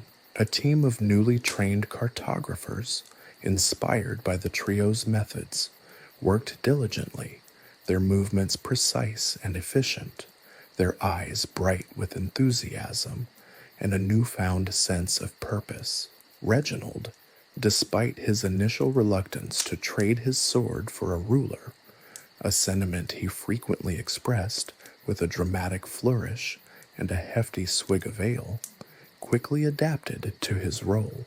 His keen observational skills, honed during countless journeys across the kingdom, proved invaluable in interpreting the raw data provided by the GPS and translating it into the language of cartography. He was particularly adept at identifying subtle geographical features that were easily missed, ensuring that every valley, every stream, every ridge was accurately represented. His storytelling ability also proved surprisingly useful, providing the cartographers with vivid descriptions of the terrain, helping them to visualize the landscapes and represent them more accurately on the maps. Agnes, with her meticulous nature and innate sense of spatial awareness, proved instrumental in overseeing the overall accuracy and consistency of the maps. She devised a sophisticated system for quality control, ensuring that each map was thoroughly checked and double-checked for errors. Her sharp eye for detail, coupled with her understanding of both traditional cartographic techniques and the GPS's less conventional methodologies, helped to create a seamless blend between the two worlds, creating maps that were both aesthetically pleasing and scientifically accurate. She implemented a system of color coding based on terrain type and elevation, which not only made the maps more visually appealing, but also significantly improved readability and usability. Elias, ever the resourceful inventor, refined the GPS, adding new features and improvements based on their field experiences. He developed a system of interchangeable lenses, allowing the device to produce maps at various scales, from detailed regional maps to large-scale overviews of the entire kingdom. He also created a portable power source for the GPS, a cleverly designed hand-cranked mechanism utilizing the cogs and springs recovered from broken clockwork devices, eliminating its dependence on capricious sources of power. His ingenious solutions were lauded not only by the cartographers, but also by the royal engineers, who sought his assistance in several other projects, further testament to the unexpected technological advancement spurred by a simple GPS device. The impact of the new maps was immediate and profound. Trade routes, once meandering and inefficient, were straightened and optimized, leading to a significant increase in trade and commerce. Navigation, once reliant on unreliable guesswork and the stars' capricious behavior, a fact often leading to considerable debate and occasional fistfights, became remarkably precise. The kingdom's military campaigns, once hampered by inaccurate maps and an adequate understanding of the terrain, became remarkably efficient. Even the collection of taxes and census data was streamlined, aided by clear and accurate depiction of towns and villages. The seemingly small act of mapping the kingdom had far-reaching consequences, improving diplomacy, enriching the economy, bolstering the military, and solidifying the kingdom's position as a leading force in the region. The success of the Royal Cartography Workshop served as a shining example of the unexpected results that can arise from embracing innovation, combining seemingly disparate fields of knowledge, and overcoming seemingly insurmountable challenges. The initially skeptical King Theodore not only lauded the work of the three adventurers, but also championed their methods, leading to a broader adoption of their approach across other fields of study and technological development within his kingdom. The era of precise mapping, made possible by a bit of medieval ingenuity, a dash of anachronistic technology, and a whole lot of accidental genius, had finally arrived, proving that even a malfunctioning GPS can, in the right hands, lead to a revolution. The legacy of their journey extended far beyond the beautifully crafted maps. It was a legacy of innovation, a testament to the power of collaboration, and a resounding victory for a surprisingly well-functioning, if slightly temperamental, medieval GPS device. The kingdom, once shrouded in cartographic ambiguity, was now revealed in all its intricate beauty, ready to embrace its future with newfound clarity and precision. And somewhere in a royal warehouse, several boxes filled with spare parts for the GPS sat ready to be applied to the next great adventure. The meticulously crafted maps of the kingdom, a testament to their combined efforts, now adorned the walls of the Royal Cartography Workshop, a vibrant tapestry of geographical accuracy. But for Reginald, Agnes, and Elias, the thrill of cartographic conquest was quickly replaced by the familiar itch for adventure. The GPS, affectionately nicknamed the Wanderer by Elias after one particularly bewildering detour into a farmer's pigsty, was once again their trusted, if occasionally treacherous, guide. Their first post-mapping expedition led them to the Whispering Mountains, a range notorious for its shifting mists and treacherous trails. Local legends spoke of hidden valleys, teeming with rare herbs and minerals, a treasure trove for alchemists and apothecaries alike. Armed with their newly refined maps and the Wanderer, they set off, confident in their ability to navigate the treacherous terrain. Confidence, however, proved a fleeting companion. The Wanderer, predictably, had other ideas. While the overall map was accurate, the Wanderer's detailed navigation capabilities, heavily reliant on its somewhat erratic internal compass and its rather literal interpretation of shortest route, sent them careening through dense thickets, across precarious ravines, and, on one memorable occasion, directly into a flock of startled sheep. The sheep, understandably indignant, scattered in all directions, leaving the trio surrounded by a cloud of wool and a cacophony of indignant baas. Reginald, ever the pragmatist, when not engaged in dramatic pronouncements, declared it a strategic reconnaissance of ovine defensive capabilities. Agnes, meanwhile, meticulously documented the incident in her travel journal, noting the unusual resilience of sheep fleece, against GPS-induced trauma. Elias, ever resourceful, adapted the GPS software to filter out anomalous ovine interference, a technical achievement that he celebrated with a rather loud and possibly unnecessary fireworks display. This inadvertently caused a minor landslide, delaying their progress further, leading to a forced overnight stay in a particularly drafty cave that housed a colony of unusually grumpy bats. Despite these setbacks, their mapping skills proved invaluable. They were able to pinpoint the location of a hidden valley, not marked on any existing map, teeming with the rare herbs they sought. The valley, as it turned out, was a place of almost mythical beauty, hidden from sight by an intricate arrangement of waterfalls and foliage. The wanderer, it seemed, had led them to it indirectly by taking the most inefficient but ultimately effective route. This proved a pivotal moment in their partnership with the technology.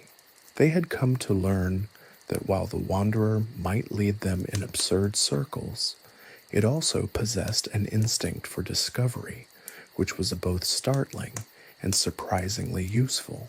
Their next adventure took them to the coast, where they were tasked with charting a previously unexplored archipelago. The sea journey proved challenging. The wanderer, accustomed to terrestrial navigation, struggled to cope with the shifting currents and unpredictable tides. It confidently directed them towards a seemingly safe passage, only to lead them directly onto a hidden reef. Fortunately, Agnes's swift thinking and Reginald's surprisingly competent seamanship, learned during a youthful stint as a ship's boy, a fact he often embellished in his tales, prevented a shipwreck. Elias, never one to waste a crisis, used the incident as an opportunity to enhance the wanderer's marine navigation capabilities, adding a sophisticated sonar system built from repurposed church bells and a rather impressive array of salvaged ship parts. He reasoned that if he added enough noise, the device might start to identify the water's characteristics. Their exploration of the archipelago led to the discovery of a forgotten civilization, a vibrant community living in harmony with the sea, their lives deeply entwined with the rhythms of the tides. The islanders, initially suspicious of the trio's anachronistic technology, welcomed them after witnessing the accuracy of their maps, especially when the wanderer, surprisingly accurately, predicted the incoming tide, thus saving a crucial fishing expedition. This led to an exchange of knowledge and culture, expanding their worldview and enriching their understanding of the complexities of human existence, thus subtly reminding them that human interactions were more complicated to map than the Earth. Returning to the mainland, they found the kingdom abuzz with excitement. King Theodore, inspired by their continued successes, commissioned them to embark on a grand expedition to map the unexplored territories beyond the kingdom's borders. This involved navigating vast deserts, crossing formidable rivers, and charting unknown mountain ranges, all with the unreliable yet ultimately indispensable assistance of the wanderer. The journey was filled with moments of both hilarity and peril. They encountered bizarre creatures, both real and mythical. They solved ancient riddles, and they narrowly escaped countless perilous situations, often thanks to the GPS's unpredictable detours. One such detour led them to a hidden oasis in the midst of a seemingly endless desert, a place of extraordinary beauty and serenity completely missed by earlier explorers. This turned out to be a critical discovery, leading to the opening of new trade routes and a far deeper understanding of the lands beyond on the kingdom's borders. This led to new insights for the Wanderer, who adapted its mapping system to incorporate different types of landscapes. The expedition became a legend, a testament to the power of human resilience, ingenuity, and the sometimes baffling accuracy of a malfunctioning GPS. Their maps, detailed and accurate beyond anything previously imagined, opened up new avenues of exploration, trade, and diplomacy for the kingdom, solidifying its place as a significant power in the region. The Wanderer itself became a symbol of innovation, a testament to the potential that lies in embracing the unexpected. Their final return to the kingdom was met with a triumphant celebration. King Theodore, his initial skepticism long gone, awarded them not only gold and titles, but also the keys to a newly established Institute of Advanced Cartography and GPS technology, a testament to their unique and unexpected contributions to the realm. The future for Reginald, Agnes, and Elias promised further adventures, further challenges, and the continued use of the Wanderer, the temperamental GPS that had revolutionized cartography and, in its own peculiar way, the world. The final shot of the book shows them packing for a new journey, the Wanderer beeping insistently, its screen flickering with a map depicting an uncharted land, a land waiting to be explored, its secrets yet to be revealed, their next adventure awaiting. The book ends with a cheeky footnote. The Wanderer's warranty has expired, but somehow it still works, most of the time. Years drifted by like the shifting sands of the desert, each grain carrying whispers of Reginald, Agnes, and Elias's incredible journey. The Wanderer, that temperamental marvel of anachronistic technology, became more than a navigational tool. It became a legend. Its erratic beeps and unpredictable routes, once sources of frustration and near disaster, transformed into tales recounted in hushed tones around crackling fires, inspiring awe and a touch of bewildered amusement. The Institute of Advanced Cartography and GPS Technology, founded by King Theodore, flourished. It became a hub of innovation, attracting bright minds from across the kingdom and beyond. Scholars pored over the meticulously detailed maps produced by the trio, marveling at the accuracy of the previously unknown territories, the hidden valleys, and the forgotten civilizations brought to light by their intrepid expedition. The Institute's curriculum, uniquely blending traditional cartography with the burgeoning field of GPS-aided exploration, became renowned throughout the land. Students were taught not only the art of map-making, but also the equally crucial skill of managing the occasional and often spectacular malfunctions of the Wanderer's successor models. The stories of the Wanderer's misadventures became part of the curriculum, not as cautionary tales, but as entertaining case studies in problem solving. One particularly popular anecdote detailed the time the device led the explorers straight into a dragon's lair, only to have the dragon, evidently a fan of technological marvels, offer them tea and biscuits while admiring the Wanderer's surprisingly sturdy casing. This incident, of course, was heavily embellished over the years, culminating in the legend of a tea-loving dragon, affectionately known as Sir Reginald the Scaly, who became a mascot for the Institute.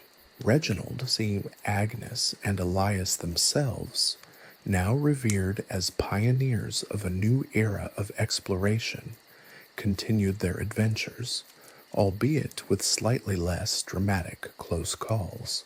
The Wanderer, despite its advanced age and numerous repairs, mostly involving repurposed church bells and Elias's ever-growing collection of salvaged parts, remained their steadfast companion, albeit one that required ever more frequent recalibrations and the occasional gentle coaxing with honey cakes to perform at its best.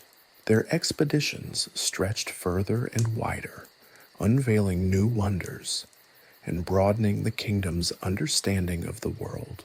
Their meticulous mapping revealed previously unknown trade routes, leading to a golden age of commerce and cultural exchange, cementing the kingdom's position as a leading power. However, their greatest legacy wasn't just the expansion of geographical knowledge. It was the fostering of a new spirit of adventure and scientific curiosity. The once rigid and cautious approach to exploration was replaced by a more daring, innovative spirit, one that embraced the unexpected and saw setbacks not as failures, but as opportunities for learning and improvement. The very essence of their work resonated far beyond the kingdom's borders, inspiring similar projects in other lands.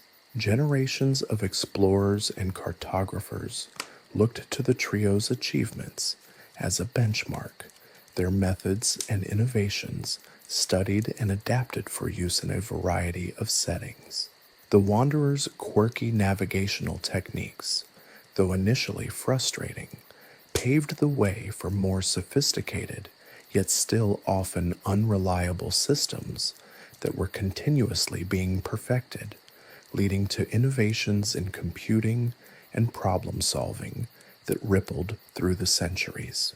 The lessons learned through trial and error, from navigating flocks of indignant sheep to outsmarting grumpy bats, became integral to the training of future cartographers. The Institute became a crucible for blending innovation and old-world craftsmanship, leading to a renaissance in both map-making and GPS technology. The impact was far-reaching. The old, imprecise maps gave way to detailed and accurate charts, leading to safer trade routes, more efficient resource management, and a reduced chance of accidentally wandering into a swamp. This in turn fostered cultural exchanges never before seen, leading to a period of relative peace and prosperity. Even the seemingly most trivial incidents from their initial journey were remembered. The story of Elitz's accidental landslide, caused by his celebratory fireworks display, was retold as a cautionary tale of unintended consequences, reminding young cartographers of the need for responsible innovation, along with a stern warning against excessive celebrations involving explosives. The tale of their encounter with the grumpy bats of the drafty cave turned into a folklore tale used to soothe children and ensure they promptly went to bed. But perhaps the most lasting impact of Reginald, Agnes, and Elias's adventure wasn't the maps themselves, but the spirit of exploration and the acceptance of unpredictability it fostered.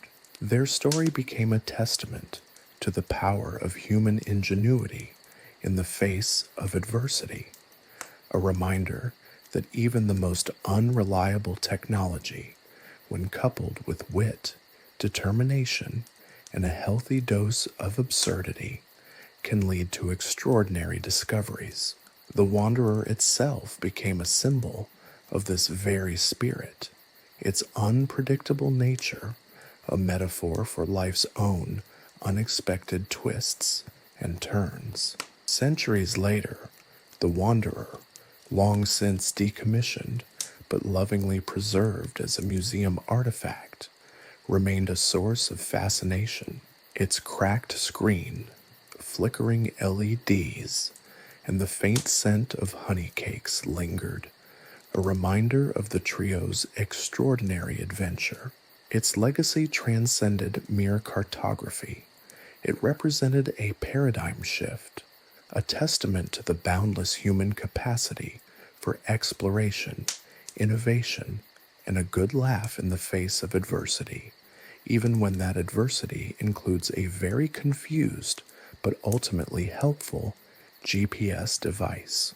The faint beeping sound of its long dead battery echoed through the halls of the museum, a ghostly whisper of adventures yet to be told, a testament to the enduring power of human ingenuity and the unpredictable allure of the unknown.